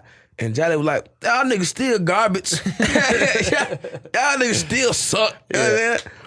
They gonna pay for this bullshit. Oh, wow. I mean, that's just so cool. He literally like Coach Cartered you. He's like, yo, get in here. We're going to work this shit out. Yeah. Perform it. Yeah. Perform it again. It's like whiplash. Yeah, like, I wouldn't leave it as long either because I needed that. You know what I'm saying? I need somebody to like be like, oh, this is how you do it. He took all the like guesswork out. Like when you first start stand-up, you're just like grasping at anything. And having someone that's an OG that's been in it a long time being like, trash, keep that, work on that. Yeah. Do your delivery like this. It just like really speeds up the process and also gives you a lot more confidence. And that's cool that he did that for you. Yeah. Man, that's awesome. And it's cool that you got to pay him back. Yeah. Because now he's out in Austin. Yeah. And he's doing great. Bro, that Kill Tony episode? I was telling him on the lab when I was like, bro, it felt great in the moment. That shit felt beautiful. It was like, oh shit. Like me and my mentor, we don't stay together. But I watched that baby, like we look ignorant as shit, dog. Nigga, we look crazy. But it's awesome. It's beautiful. Nah, I'm gonna look back in years and be like, oh, this is still the best shit ever. Were you in any way like nervous in the moment? Like, cause you just sat back and let Jolly just beat Jolly. Yeah. I knew, cause I mean, the one thing, even when he was drinking, he gonna crush. Yeah. Unless he like, it was crazy. When I got to the point where like I know when it's not gonna be a crush. Like I'd have known when to pull him, like immediately. You know what I'm saying? So it was kind of cool, like to be like I know when he'll go too far, and he just never did. I like, okay, perfect. Yeah. It'll be time if you really watch close, he'll be dapping me up too much. I'll be like, stop dapping me. Like we done dapped up 17 times. We need to fix some shit out. Oh, that's funny. And now he's in Austin. He's doing his thing. It's so cool to see, man. And sober. Yeah, that's amazing. Yeah, he hasn't really drank since that episode, right? Yeah, nah, he stopped drinking. That's amazing. He stopped drinking. I mean, can you watch the tune and was like, oh shit. Yeah. You know what I'm saying? Cause you can fuck up all the tunes like that. You know what I'm saying? Mm-hmm. Like that nigga like changed so much to be out there for like a month. Yeah. Already. So it's like you don't fuck this up. Now it's cool that like he got the opportunity, like he gave you the opportunity, and then you got to give him the opportunity, and he's taking it seriously. Yeah. And because Jolly's a beast. Fucking monster. He can do whatever he wants to do. It's insane. As long as he can just stay, locked in and focused. As long as he do that, I don't think nobody. The only person that can stop Jolly is Jolly. That's it. You know what I'm saying? Yeah. And that's a beautiful thing, like to see. Like, okay, now you really locked in. It's kind of like hell yeah. Now that you're like popping and coming up through Kill Tony, have a lot of people from back home hit you up? Yeah. Yeah, people have me out to be like, oh, I'm coming out these days. I be like, man, that's so much shit going on. I can't even. You know what I'm saying? I remember when I first got to Austin, and I would hit everybody up, and I'd be like, why nobody hit me back? And I really got it. I was like, oh, it's too much to respond to. Yeah, it's a lot. You know what I'm saying? Like it's a lot. Like that's why even going to cities now, like I don't like hitting people up and be like, well, I hit you up, like, I don't want to do. Like I know you cool, but I was like, man, I don't even want to. Like the bothers is crazy. Like, I'll be here and I'll let you know and shit like that. But it's just like, yeah, that's a lot. Yeah. Yeah. But I don't know, man. I get it. Like for people that I really trust and believe in, like if you hit me up, it's like I want to try to help you out as much as I can. Yeah, but some people it's like, yeah, I get it. But it's like I remember being in that spot. I remember like, moving to a spot or moving to a new place, just being like, damn, I gotta restart. Like I don't know anyone here. You know what I mean? Like Schultz really helped me out a lot. And that like without him, I don't know where I would be at. Like that he gave me so much of a push. Yeah. And now when people come up, I'm like, if I can give that same push. Yeah. Like, my thing is I'd be like, man, just fuck with me when you get here. Yeah. You know what I'm saying? Like a lot of my homeboys will move. Like a couple of my homeboys moved too. Like my dog Tony Weddings and my dog Rad, they moved. And I was just like, man, I just, just come with me and I get y'all as much shit as I can. But like to hear people up and shit like that, cause nobody gonna answer anyway. Just be around. Mm-hmm. You know what I'm saying? Yeah. Who's the craziest person you grew up around? Do you remember like the characters in like your dad's neighborhood that you're like, oh, this guy was certified crazy? It was a neighbor that we had, and then we were playing basketball at the street. The dude I was cool with, he was next door. We were playing basketball at the street, and that's when I realized like people are insane. We played, we lost, we came back, and then we was talking to his dad. We was like, man, we were finna fight them boys, and he was like, man, y'all should go back over there to fight them boys, and if y'all lose the fight, come get me. Like, what are you gonna do? And I realized, like, you gonna shoot at some kids? Nigga? Fight some children? Yeah, what are you doing? Nigga, what are you talking about? I was like, that nigga's insane. Oh, wow. He's not insane. Like, he's not a good person. Whatever happened to him? I don't know. My dad would never let me go in their house. And I would be like, don't go in that fucking house. I know what's going on in the house. I went in one day, I was like, oh, I see why. Yeah. Wait, you did go in? Hmm? And what's the deal? It was just everything, nigga. Like, it just wasn't a good house. You know what I'm saying? My dad kind of had like, I don't think he ever been in that motherfucker before that, but it was just like, that intuition, like, he don't go in that fucking house. Bad energy. Yeah, my friends was like, let's go play the game. Like, hell yeah. Go play the fucking game, nigga. Did you get in fights a lot growing up? Nah, I couldn't fight real good. Did you get in any? I got in the one fight I just told you about, and then most time I talk my way out of fights. I was trying my hardest to be like, hey, you don't want to do. Even the fight I got in at school, I was like, the funniest shit is I was winning that fight. I was busting his ass. Like, I ain't gonna hold it. He was bigger than me, and I was beating the shit out of him, and it felt good. Yeah. It felt so good to the point where, like, I was like, I'm hitting with the razzle-dazzle. And you're like Muhammad Ali. Right? Yeah, I'm hitting with the Muhammad Ali right here. And I went to go pick him up. Nope. Not a good idea. It's pretty stupid. Cause he was bigger than me, dog. He grabbed my waist and he was finna powerbomb me. And all I remember somebody going, "Don't kill Kam, nigga," and they stopped. They stopped. That's still your teammate. That's still your teammate, bro. Don't kill Kam. That's my favorite part of the whole thing. Don't kill Kam, nigga. That's hard to hear in a fight that you were winning. Yeah. You were winning at one moment, and all of a sudden, like, all right, well, come on. It was over. Be cool with him. Bro, it was so. I remember when my coach kicked us off, he stopped after he left, the other dude I was fighting left the room. He was like, "Why did you try to pick him up?" I was like, I didn't make good decisions. Yeah, the post-fight press conference. You're like, I misjudged that situation. I'm telling you, if I hit with that goddamn razzle-dazzle, nigga, it'd be beautiful. Razzle-dazzle. That goddamn pocket shit. If I'd have picked him up and slammed his ass, oh my God. I know you like rocks, but that's a big rock. You can't move that nigga rock. was huge, dog. Like, thinking back on that was pretty fucking, but adrenaline pumping and shit. Yeah. It's just like, I can move anything right now. And because he was swinging, he was missing. And I was swinging, I was hitting. I was like, oh, I'm fucking him up. Yeah. Oh, I'm for the shit. I think that might have been my last real fight. And then you talked your way out of the rest of them. Yeah. Were there any like crackheads in your dad's neighborhood? Not really. Nah, they didn't come around. Really. Cause I'm telling you, like, we were hood adjacent, like we was there, but it was like, Yeah.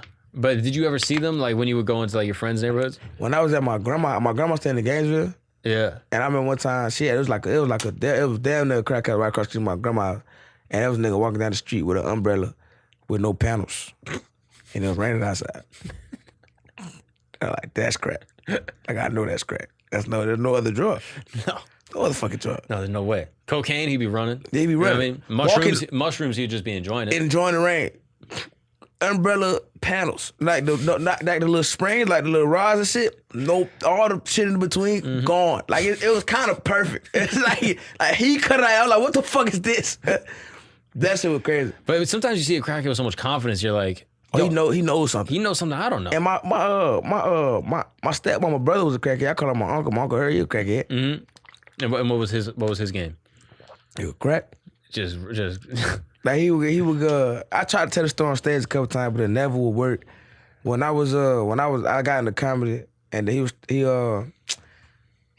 on and off, like, you know what I'm saying, he would relapse all the time and shit. And then one day he was driving trucks, and he came home and he had like this fucking knot on his face. And my dad always tried to help him out, you know what I'm saying. My stepmama kind of washed her hands with him a long time ago. But my dad was like, no, that's family, we gotta help her about, you know what I'm saying, help her, but shit. Actually, I'm glad you had this shit.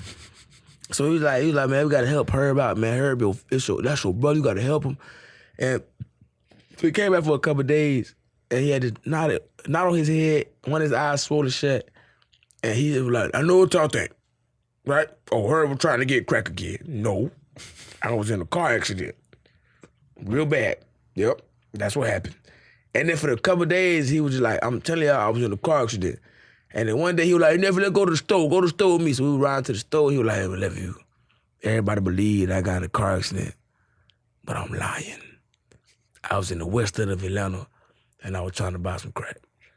And these young niggas pistol whipped me because they seen the money I had in my pocket, and they were trying to extort me, and I wasn't going for that shit. So I no lie. That's why. And I tried to make this shit a joke, and it was just too sad, but this is really his next words to me. He goes, they tried to extort me, and I said, hey, let me smoke that crack for y'all kill me, and I can die. And then he goes, they let me go, nephew. Those are good people. Like, real shit. So after that happens, I was telling you, me and my dad shared a car for a minute. And my dad got all this Kam So Funny merch. Like, he got like Kam So Funny shirts, Kam So Funny hats. Like, he did this whole thing. Then we had it all in the back of the car. We had nowhere to put it in the house. We had it all in the back of the car.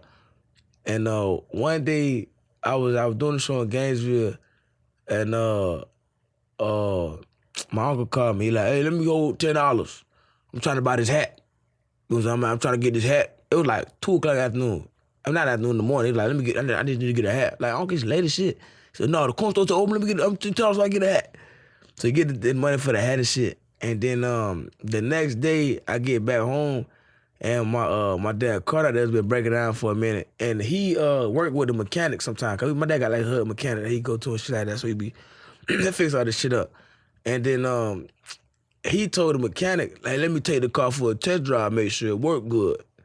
And then he took the car, and then My dad was calling him all that day, and he wouldn't answer the phone. They would call him again. He said, I'm just doing some errands. My dad's just a nice guy. He was like, all right, cool. Just bring the car back, Herb. The next day, Herb called my dad, and I answered the phone because my dad was doing something. I said, what's up? Oh, hey, what's up with you? He said, put your dad on the phone. I was like, why? What's up, you good? He said, put your dad on the phone. I just heard him, my dad go, what do you mean? What the fuck is it? What you mean? The nigga sold the car for crack. He sold the car for crack. All the cancel funny shit and everything, he sold that shit for crack, nigga. Nigga sold. Bro, and then he told my stepmom, cause my stepmom a real street nigga in my eyes. He told my stepmama, she was like, if you don't have that car back in 12 hours, we calling the police. And then he said, he was so fucked up, he goes, you call the police on me, I'm giving the dope boy your address. And she was like, what the? Nigga, what? You stole our car. Yeah, it's insane. It was crazy. And my dad's still cool with him. So what happened? The car was gone. What you mean? He sold it for crack. It's gone. And so, like, they never called the cops on him? Bro. And what were you more mad about, the car or the merch? I was more mad that he just didn't fuck about it. Like, that was our only transportation. That's all the way I could get the shows and shit. And was this in Gainesville? No, this is in Florida. This is in Orlando. Oh, wow. Yeah. I was doing shows in Gainesville, but I wasn't in my dad's car. Bro. I went with somebody else. How much he sell the car for, do you know? No. I have no idea. Just $50? Yeah, for some dumb shit. It was just gone. But that the shit that fucked me up. I was like, nigga, like, come on, bro. Like, my dad do all this shit for you. You know what I'm saying? My dad lay like he was his own brother. And you know that's the only type of place that we got to get around. I'm doing this comedy shit. You know I'm doing this comedy shit. You know that's how I get to everywhere I'm trying to go. And then what are you? That hurt me the most. I still fuck with him. He's still a good dude. Bro. But it's all like, damn, nigga, what are you? I mean, it was kind of a car accident. You know what I mean? What you mean? Like he was like, yo, I got in this car accident, yada, yada. Like, no, he didn't. He just sold the car. You know what I mean? That's a different type of accident. He's like, yo, I sold the car. I had an accident. No, that was different. that was a different story. time. This when he had a knot on his head. That was like I think that was maybe like a year before he stole the car. Oh, it was a year before. Yeah. So he did that shit, and then he got back on health, got back on his feet, did his own shit, and then just relapsed again. Bro, you kind of got to be an asshole to buy a car from a crackhead too. You know what I mean? A fucked up person, cause you know that's not. Bro, the funny shit about it is they was looking for it, and they kind of got like on they never really. And I don't think they ever found it, but he took us to the house where he sold it at, and my cousin looked over the fence, and a nigga was wearing a cancel funny shit. So the funniest shit to me is that when this shit like really happened, I'm like doing shows, somebody had like one of them original cancel funny shirts, I'm like, nigga, what the fuck did you get that? Nah, bring the nigga to the back. What the fuck did you get that goddamn shirt? Yeah, nigga? He thinks he's supporting you. He's like, bro, look, I got the shirt. The original. Bring this nigga here. Bring him to me. You got my dad's Toyota Corolla. Yeah, where the goddamn truck at? We're still looking for that goddamn truck. What kind of car was it? It was a Jeep. It was like it was like a Dodge. It was like a Dodge, like, you know what I'm saying? Mm-hmm. Fuck. It was like a little box. Fuck with that bitch. Dodge, it wasn't a pickup truck. It was like just a big car. It was a big car, like SUV. Yeah. Bro, like decently new? Nah, like 2012.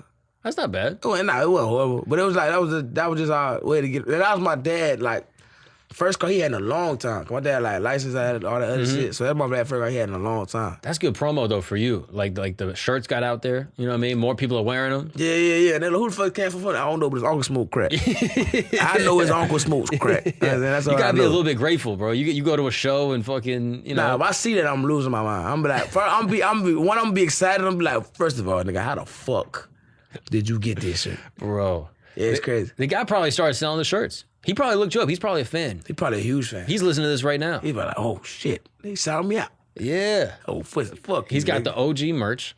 Yeah. And the hats. One of one. They got everything, bro. And the hats. They got everything. That's a big come up. Like, he hit the jackpot big time. He got a car for $50. Bro.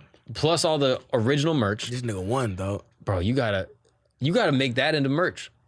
You gotta like, I got Cam's stolen T-shirts or some shit. I was trying to make it into the joke for like the longest. Yeah. I just could never find a way like the angle and shit.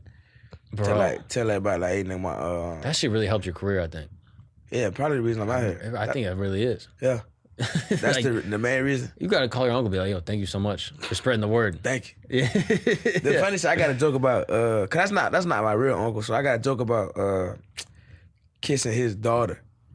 Cause she was my first kiss. Don't it's say a whole thing. Bro. It's a whole thing. It's a whole thing. You really call like your people your uncle, and then all of a sudden they have a hot daughter, and you're like, oh no, he's my mom's friend. No, that's not what it is. It's my stepmama's brother. Picking and choosing, bro. It's my stepmom brother. Picking and choosing. It's my stepmom brother. As soon as you're at the family reunion and there's a hot ass cousin. No, wrong. That's my stepmama brother, man. And what's the daughter like? Well, shit, that's the whole thing. It's a whole thing. I still do that bit. Like it's a whole thing. It's a lot. I tell you. But right. it's a lot. Yeah, it's a lot. Yeah.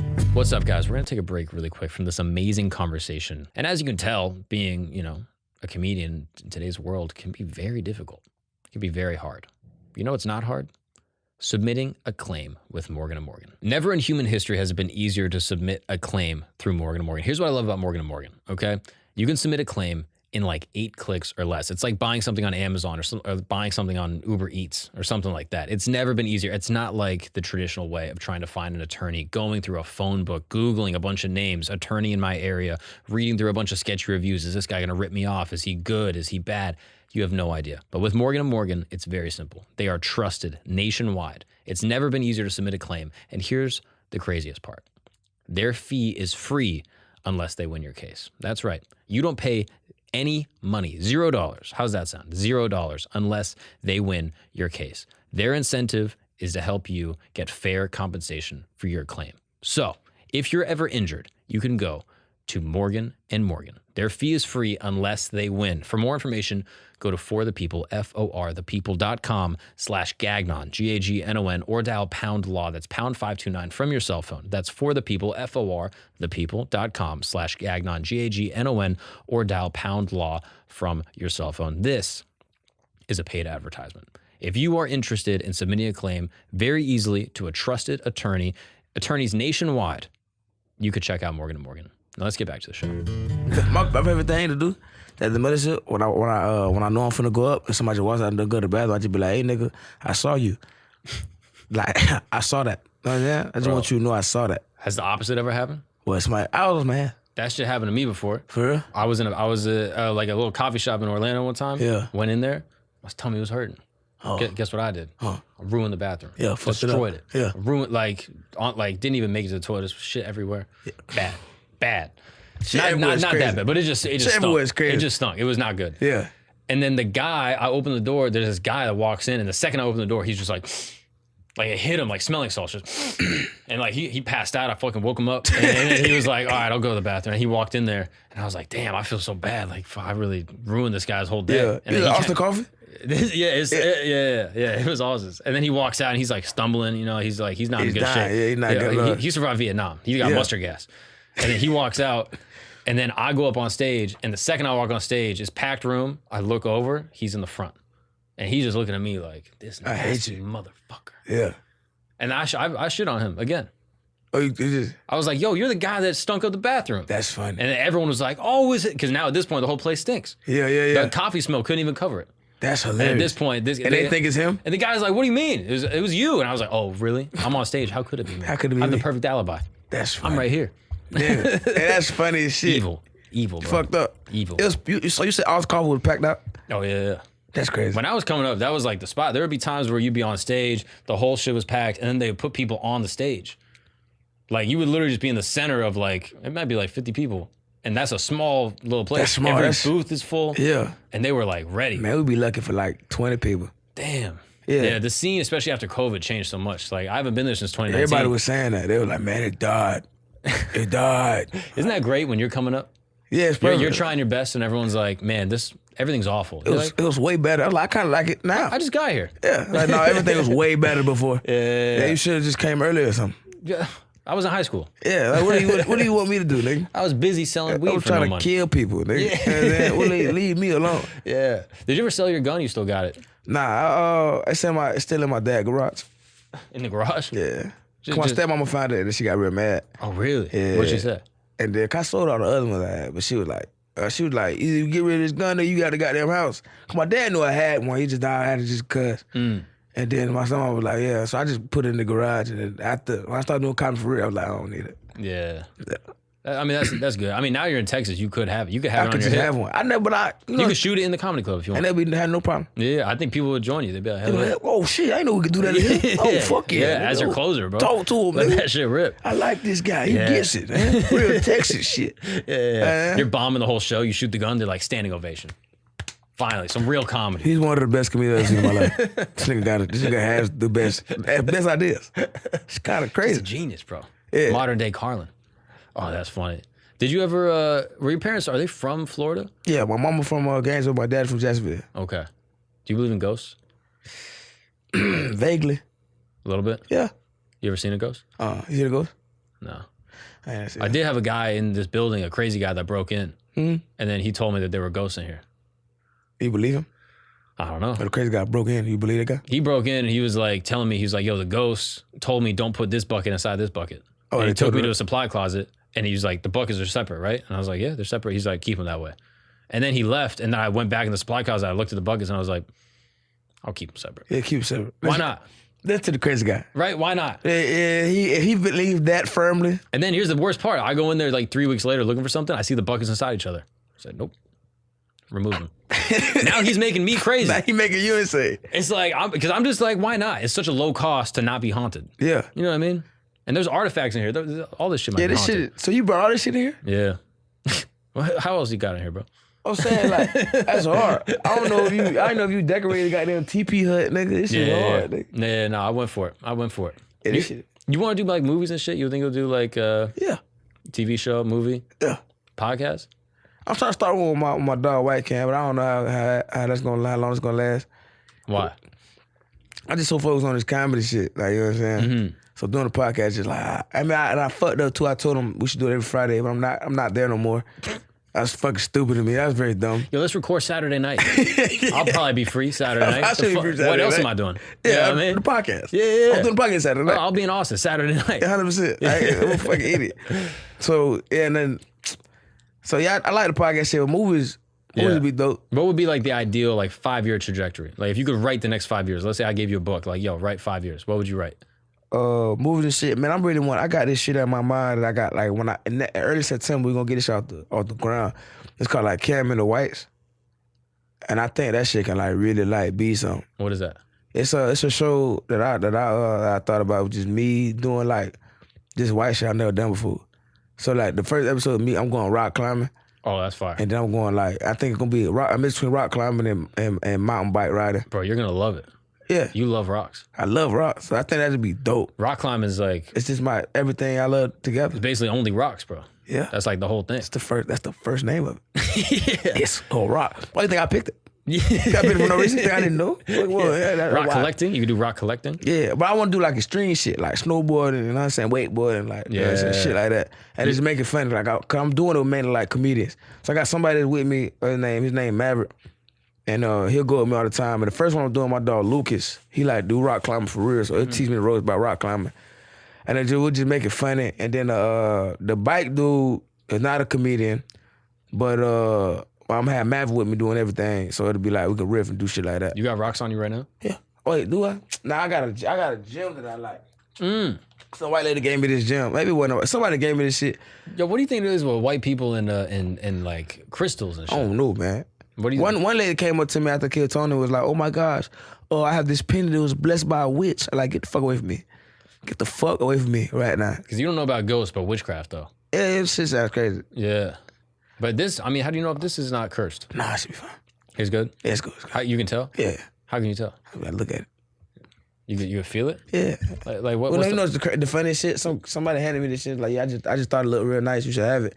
And I was like, oh, thank you so much. And they gave me like this meaning behind it, but I just like the part right here. Yeah. Break down a good rock for me. Like what? Something just like, cause it's not a real rock. This is a gem, and I had a rock that I liked a lot, but it's more like a.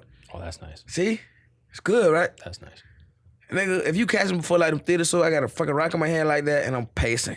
Yeah. Back and forth, just rubbing the fuck out of that shit. You get anxious? Yeah, I got anxiety, nigga. You get anxious just on just for nothing? Like if you're like hanging out in your apartment, you feel a little anxious? Nah, and groups of people. I got social. I think I have social anxiety. Like on stage, it's different. It's cool and shit. But like when it's just like It was a period like somebody complimented me and shit, I just go to sweating like shit. Like crazy. Like I sweat easy. Like sweating is crazy for me. I mean, that's a Florida thing. You know what I'm saying? Like, I sweat like. Even for a Florida dude. Yeah, it's bad. Oh, wow. Like, come on, my brain just gonna be like, just start thinking about a whole bunch of shit, and I'll be like, oh, I'm sweating, and I can sweat more. That's why you wear the sweatpants. Yeah. You can sweat in those. I can sweat in those. I'm like, oh, sweatpants not me. Yeah. But I really do think I got like social anxiety and shit. From what? What do you think that is? I'm a social guy, but at some points it's just like, I don't want to, you know what I'm saying? Like, what's like the least ideal social environment? Like a packed club. You're in a club, a bunch of people around. Yeah. Maybe people know you and they're coming up to you being like, yo, man, I love you. Yeah. Like if I'm sober, that shit's horrible. Yeah. It feels weird. Yeah, but you would just leave? I'll be there for a second. But I just don't like being like, I don't know, like, it's very weird. Cause like even coming on stage is like, okay, you see me on stage and like and then most of the time I don't feel like talking like the regular like people all the time. Mm-hmm. You know what I'm saying? Cause like I can fuck with y'all, they cool and shit, but it's just like, y'all don't get me on this level. And cause coming 2 years, I just should change the brain. Yeah. We fucked up people. Yeah. So you're talking to comments every day and then trying to talk to like a regular person. It's like, we're not gonna think the same shit is funny. Yeah. You know what I'm saying? Yeah, no, it definitely starts to warp your brain and what you are drawn to. Yeah. And then sometimes you'll meet just a healthy person. Yeah. And then start talking to them and they'll be like, whoa. What the fuck are you talking And about? you're like, yeah, you're right. I went too far. Yeah, I'm sorry. I'm sorry. You everything in your body, everything about you just like screams like health, and my brain just screams fucked up. And I apologize for that. Yeah. Cause we not wired right at all. Yeah, no, I don't think so. We not wired right at all. I used to think that I was. I like the idea of being like, nah, I'm good. Yeah. Nah, I'm not. None of us are. I got a lot of anxiety. Nigga, we walk in front of fucking thousands of people and go like, they gonna like this idea. That's insane. Yeah, you gotta be crazy. Nigga, that's not gotta be. We are crazy. Yeah. Somebody go, yeah, they gonna like this idea that I thought of. These thousands of people, they gonna enjoy this. It's crazy. Yeah. Yeah. No, I felt that anxiety a lot, bro. Like I didn't even realize I had it. Yeah. Because it was always there. Until I finally started to check it. Yeah. Loki, I had this mushroom trip that really helped me. Yeah. And then meditation really helps me a lot. Like meditate, prayer kind of vibe. And now I feel less anxiety. Yeah. And it was only when I turned it off that I was like, oh, I've just been anxious this whole time. Like, did you feel that? Like, when I was at Foot Locker, I would start sweating like a lot. People ask me questions and shit like that. Like anything, like it's just something like this. The slightest thing made me uncomfortable, and I just go to sweating. I'm like, oh, this is anxiety. Yo, can I see this in a size 9? And you're like, no, it'll be some shit like it'll be a girl that come in, like, I think she look good or some shit like that, and I want to fuck with her. Mm-hmm. And then this is really bad when I was smoking weed too. This would be worse. And then I give her the shoe, and then if I wasn't like in like the flirting vibe or some shit like that, she start flirting with me. My brain just go like, what's going on right now? It's crazy, and I just start sweating. You just say I'm gay and then run away. Yeah, run away. No, I'm sorry, I can't help you out. I'm sorry. I would read this sometimes, go in the back and just be like, man, y'all finish this. Like, I can't. Is that bad? It got better when I started smoking. Sure, but the weed kind of make you a little That anxious. made it way worse. But like now I can control it a little bit. But it still has point where it's just like, oh, I'm sweating like crazy right What's your now. most embarrassing social interaction from when you were smoking? Shit, the shit went up with girls at Foot Locker. Like girls come talk to me and shit, and I just be like, I can't finish this transaction. I sweat too much, bro. I gotta ask the bitch already, man, I can't finish this. You shit. sweat on stage? Not. I only sweated on stage like one time recently, and that was just cause like I think the whole thing was just too rushed. Like I got there a little late. I was hosting Fat Man. I hate that. And then I just like it was just a lot going into it. You know what I'm saying? And then I could feel like sweat grabbing on my face, and now my brain was like, you sweating now. I think we're gonna sweat more, and it was just bad. But that's not. It's really only I think when I'm like really rushed is when it's like, oh shit, it's just kind of, you know what I'm saying? Yeah, running late. You're like, yo, I'm sorry, blah blah blah, and then you just have to get there and go up. You can never clear your mind. Yeah. So my brain's still on a bunch of other shit instead of like locked in on comedy. Any other like anxiety shit? Like how do you mitigate the anxiety? Shit, I don't know. I'm finna stop drinking soon. And shit, that helps a lot. Mm-hmm. You know what I'm saying? See if I could do shit like that. But then also telling myself, like, nigga, what the fuck are we worried about? You ever meditate? Nah. That shit I found was helpful for me. For real? Yeah, like just like, because the anxiety is just like, in my opinion, like my body's reacting to something and my brain isn't even aware of what it is. So like something might happen earlier in the day something like with my girl or like something with work, like podcast stuff, and I won't even be aware of it. And then I'm about to like go on stage and I feel my body tensing up. I feel like my chest coming in, like I feel like just restless. And my brain's not even aware of it. So once I like kind of close my eyes, lock in, go inside my head and be like, okay, what's going on in here? Yeah. Where is this coming from? Why am I feeling all this anxiety? And then I kind of like can piece it together and be like, oh, it's actually this thing. It's not even related to this other thing. And then I can calm it down and be like, I can't address that thing right now. I'm just gonna kind of release it. And then once I confront it, then I feel solid. How long you meditate for? 15 minutes. That's a long time. I mean, that is a long time once you but once you've been doing it, 15 minutes is nothing. It's like stand up. Remember the first time you went up and they're like 5 minutes, you're like, I can do one. Crazy, yeah. But now it's like 20 minutes, Sony Theater, no problem. And I think that's the same thing with meditation. Start with like 2 minutes, 3 minutes. Yeah. Close your eyes, clear your mind. Some people don't like it, but for me, it really helped. Yeah, you got ADHD? I don't know. I mean, maybe. I don't really even know exactly what that is. I got it? Yeah, I got diagnosed when I was a kid. I used to be on pills like all the time. I think that's why I ain't like pills. I had to take pills all the time. Did it make you feel different? Funny story. When I was a kid, I think I had these pills that were like really good for me. They kind of made sense. But I think none of them. I don't think none of them bitches really worked. But I went from being on some pills that were really good for me and some pills. And then after that I got on pills that were like really like not helping. They just put me to sleep. But the pills that were really good for me, I got off of them because when I was in I think 5th grade. And every time I tell this story, like I probably sweat now because it sounds insane when I think about this shit. When I was in 5th grade, I watched something on TV where it was like a kid who was like crazy, and I think he killed somebody. And then he just told the doctor he heard voices, and he got off. Right? So as a kid, I was like, oh, so you can tell people you hear things, and people will treat you different. So I was playing one day with my homeboy. We were playing basketball outside on the playground, and I pushed him. And then the teacher came and like, why'd you push him? They was gonna call my mama. And I knew if my mama knew I pushed somebody, I got in trouble at school, she was gonna whoop me. So I just went, oh, the voices told me to do it.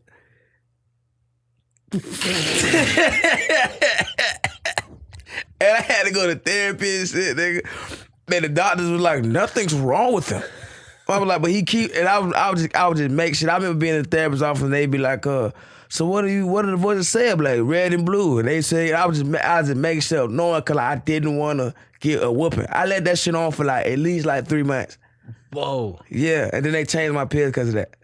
What kind of shit were you making up? Just like it's like they tell me to push people and do this, and But the doctors couldn't figure it out. They was like, there's no way. there's none of this shit checks out. And so the doctors were like, all right, we'll pull him off. Well, they took me off them medicine because they thought it was the medicine doing it. Because they was like, there's nothing wrong with him. You know what did your mom say? She was just like concerned. My mom was just like, what? I don't get how to help my son. I don't think she knows it to this day.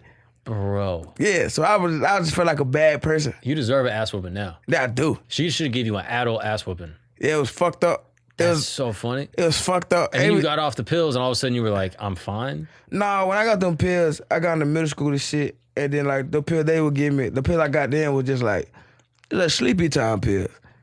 Cause it was a difference. Like when I wasn't on pills, I was more like and I still feel that shit like now. Like even like with all this shit happening, like shit going on and shit, and my brain just jumps from so much. Like I be in my mind like, okay, I gotta email this person back, I gotta do this shit. And I be like, okay. Then I go to my email and I find some other shit. I'm like, oh, you know what I'm saying? So my brain, I'm just scatterbrained. Yeah, you know what I'm saying? Like the only thing I can really focus on is like, okay, like stand up.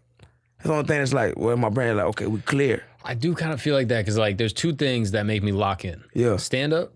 The second I get on stage, there's only one focus because it's so high stakes. Yeah. Like the fear of humiliation from all these people makes me just like, I'm so present. It forces you to be present. Yeah. The other thing is motorcycles. Oh, you got a motorcycle? Yeah. I got 2 bikes. I love them. I like riding. I like putting in music because when you're on the motorcycle, you gotta lock in. Yeah. It's life or death. Like it like forces you to focus. And so in that regard, yeah, I think I kind of feel that. But yeah, everything else like outside of shit, like my brain just goes like 25,000 miles per hour. And the other pills they put me on, it was more like I stopped taking when I was in like I think like 12th grade. Like after that, I was like, I'm not taking this bitch no more. So now you're not on anything. I ain't no shit. That's but great. like from 3rd grade to 12th grade, I take a pill like every day. Bro. Yeah. And it kind of changed your personality a little bit. Yeah, I mean, I guess. I mean, it's the thing where it's just like my teacher could tell when I was and I wasn't on it. Mm-hmm. Like they knew exactly. Like they was like, okay, they can't make. Cause some days I just wouldn't take it. I'm like, I don't feel like being a fucking rope. Cause it would just put me to sleep. Bro, literally, there was this kid in my high school that was kind of weird. Yeah. All the way through school, and then senior year, he was the nicest, coolest, most charismatic guy. Out of nowhere, just like after summer, he came back. He was the nicest dude. Everyone was like, "Yo, why?" Like, no offense, but like, you're way cooler now. What's up? And he was like, "Bro, these doctors had me on this medication, and the medication made me like really reserved. It made me anxious. It made me like quiet. Yeah. And now I'm off it. I just feel normal." I was like, "Bro, yeah, your whole high school career was different because you were on this medication that like made you a different person." Yeah. I mean, one time I didn't get it, and I was a freshman in high school. And when I was trying to get my grades back up, I was like, you know what I'm gonna do? I'm just gonna take more. So I took 2 one night. So usually I'm supposed to take 1 before I go to sleep, and then the rest of the day it should just be, you know what I'm saying, kick in, shit like that. I took 2 one night, and like the whole day I just felt like drugged, nigga. Like it was. I was like, nigga, this shit ain't right. Yeah. I couldn't go to basketball practice. Like I couldn't. I think I slept damn near the whole day. Yeah, I mean, it just knocks you out. Yeah, that's all. But that's all they did for me. Like, you know what I'm saying? I would have to wake up and go to school or like get there like 7 or some shit, 6, 7. Right. Instead of addressing it, they're just like, yeah, let's just make him stupid. Just make him quiet and tired. Make him quiet. And then he'll listen and he won't be a problem in class. Cause the biggest thing was like that's why I think like my schooling was just so fucked up. Cause I would just always sleep. I would never awake. Right. You're either asleep or you're like not focused. Yeah. Either I'm asleep or you not. I remember one time I gave a teacher an ultimatum. I felt like such an asshole like growing up now.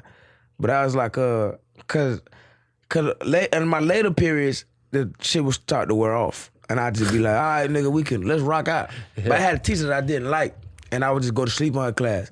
And she was like, can't wake up. And I said, you got a choice.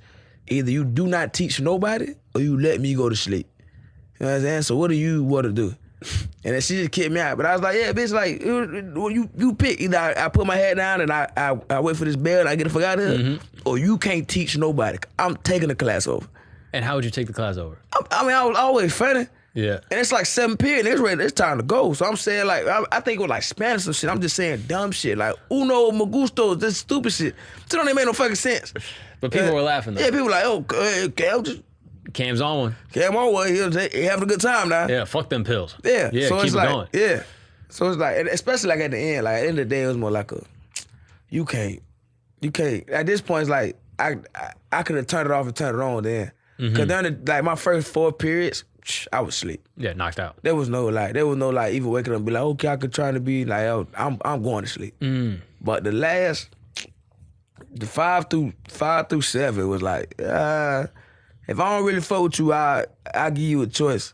You know what I'm saying? Like either let me go to sleep or you can't teach nobody. Yeah, on delay. Yeah. We about to get it on. It's time. You know what I'm saying? Bro, that's crazy.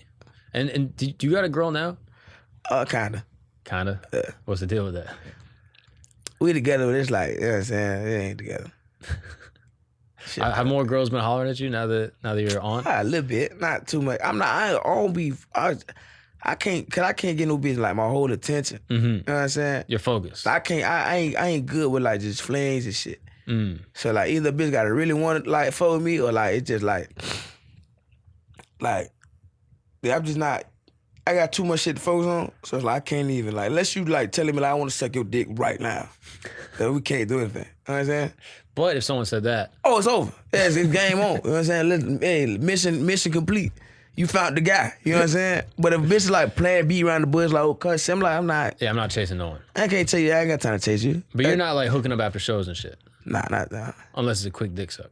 Yeah. Or like a bitch want to like, I'm telling you, like a girl really have to come to me after something, be like, I want to fuck you right now. Perfect. But I'm not chasing her. You know what I'm saying? I ain't going out my way to like, oh, let's do it. I ain't got time about that shit. White girls, black girls? It don't matter. Anything? Yeah. Asian? Yeah. You been with an Asian girl?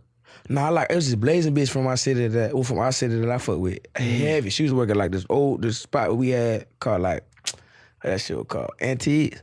Okay. She was blazing. She was beautiful as shit. Yeah, that's a good mix. Yeah. The Tiger Woods. Oh my God. The Tiger Woods is crazy. She was phenomenal. Yeah. That bitch, yeah, man. But she hit me up the other day, cause like, she was like, yeah, see you always on my feed now. Like, bitch, fuck you. I was trying to fuck you forever.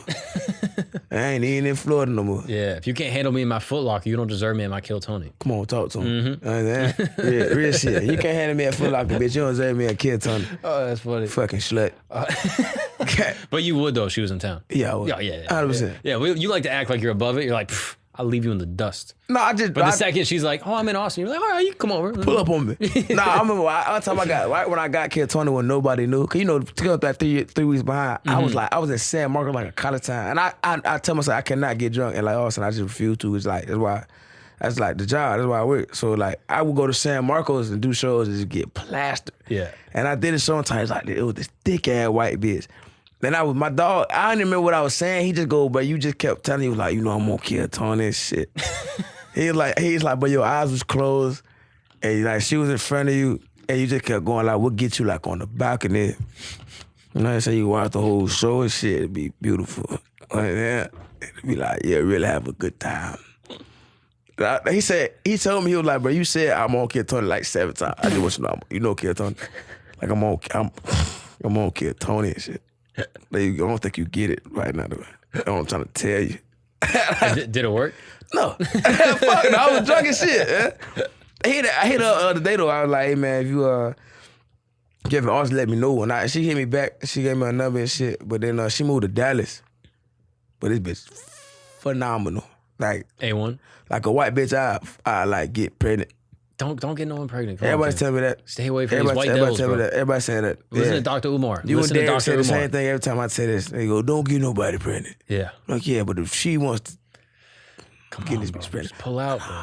Get that condom. You wear condoms, right? Yes, sometimes. Not sometimes, Cam. Not sometimes, Cam. I've chosen 3 women, and I would not say who they are on this podcast because they'll find out. I've chosen 3 women who I would love, and one is white, one is black, and one is mixed. And if I were to, you know what I'm saying, fuck them and get them pregnant, I would be totally fine with it. And that one girl I just told you about is one other one. Yep. Dallas. Yep. Is Dallas the white one? Yep. Come on, bro. Yep.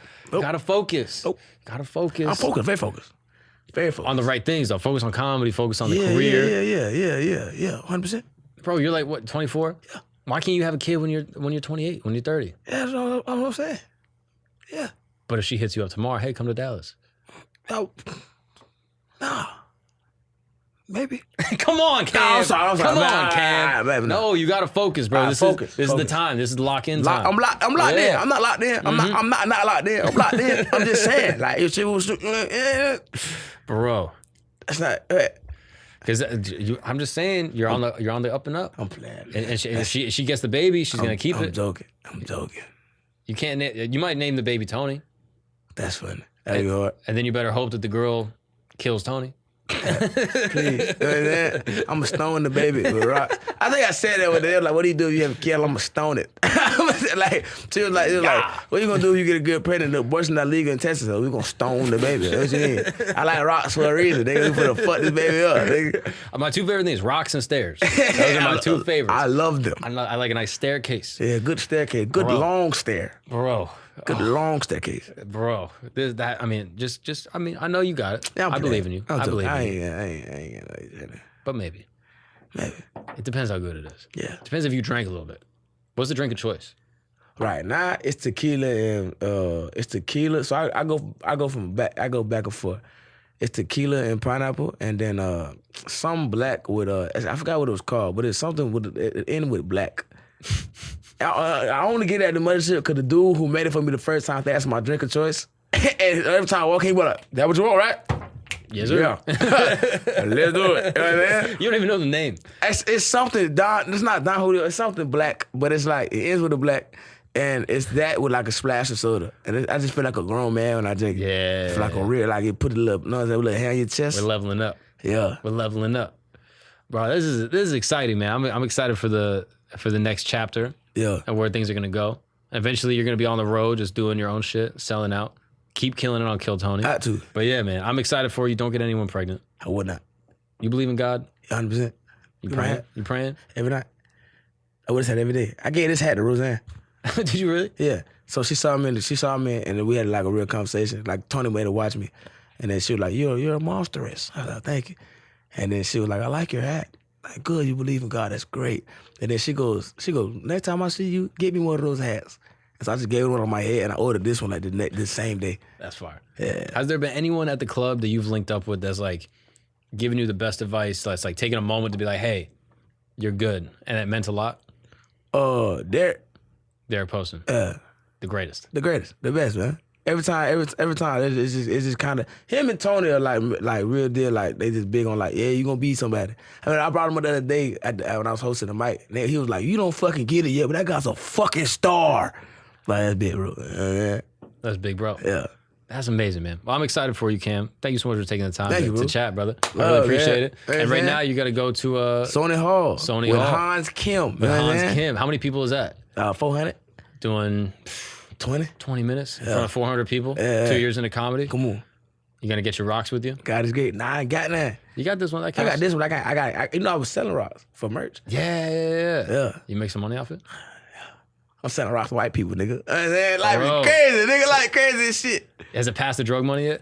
Huh? Nah, not yet. Soon. Oh, very soon. I mean, it's close. It's like, it's more tangible. You know what I'm saying? But now I gotta get all this LLC and all this other shit. Rod Wave said some real shit. He was like, shout out my nigga living tax free, but and that's not even his line. He just took it from another song. But I remember from Rod Wave. Shout out my nigga living tax free. DJ just having figures when they text me. Yes, bro. What song is that? It's a Rod Wave song, but it's also somebody else's bar. Yeah. That he just added into his song. Oh, that's fire. But I was like, yeah, that's the game plan. I'm excited for you, bro. I'm excited to see where you go. If I can ever help with anything, please don't hesitate to let me know. 100%. Cam. Love you, bro. Thank you. Love you, brother.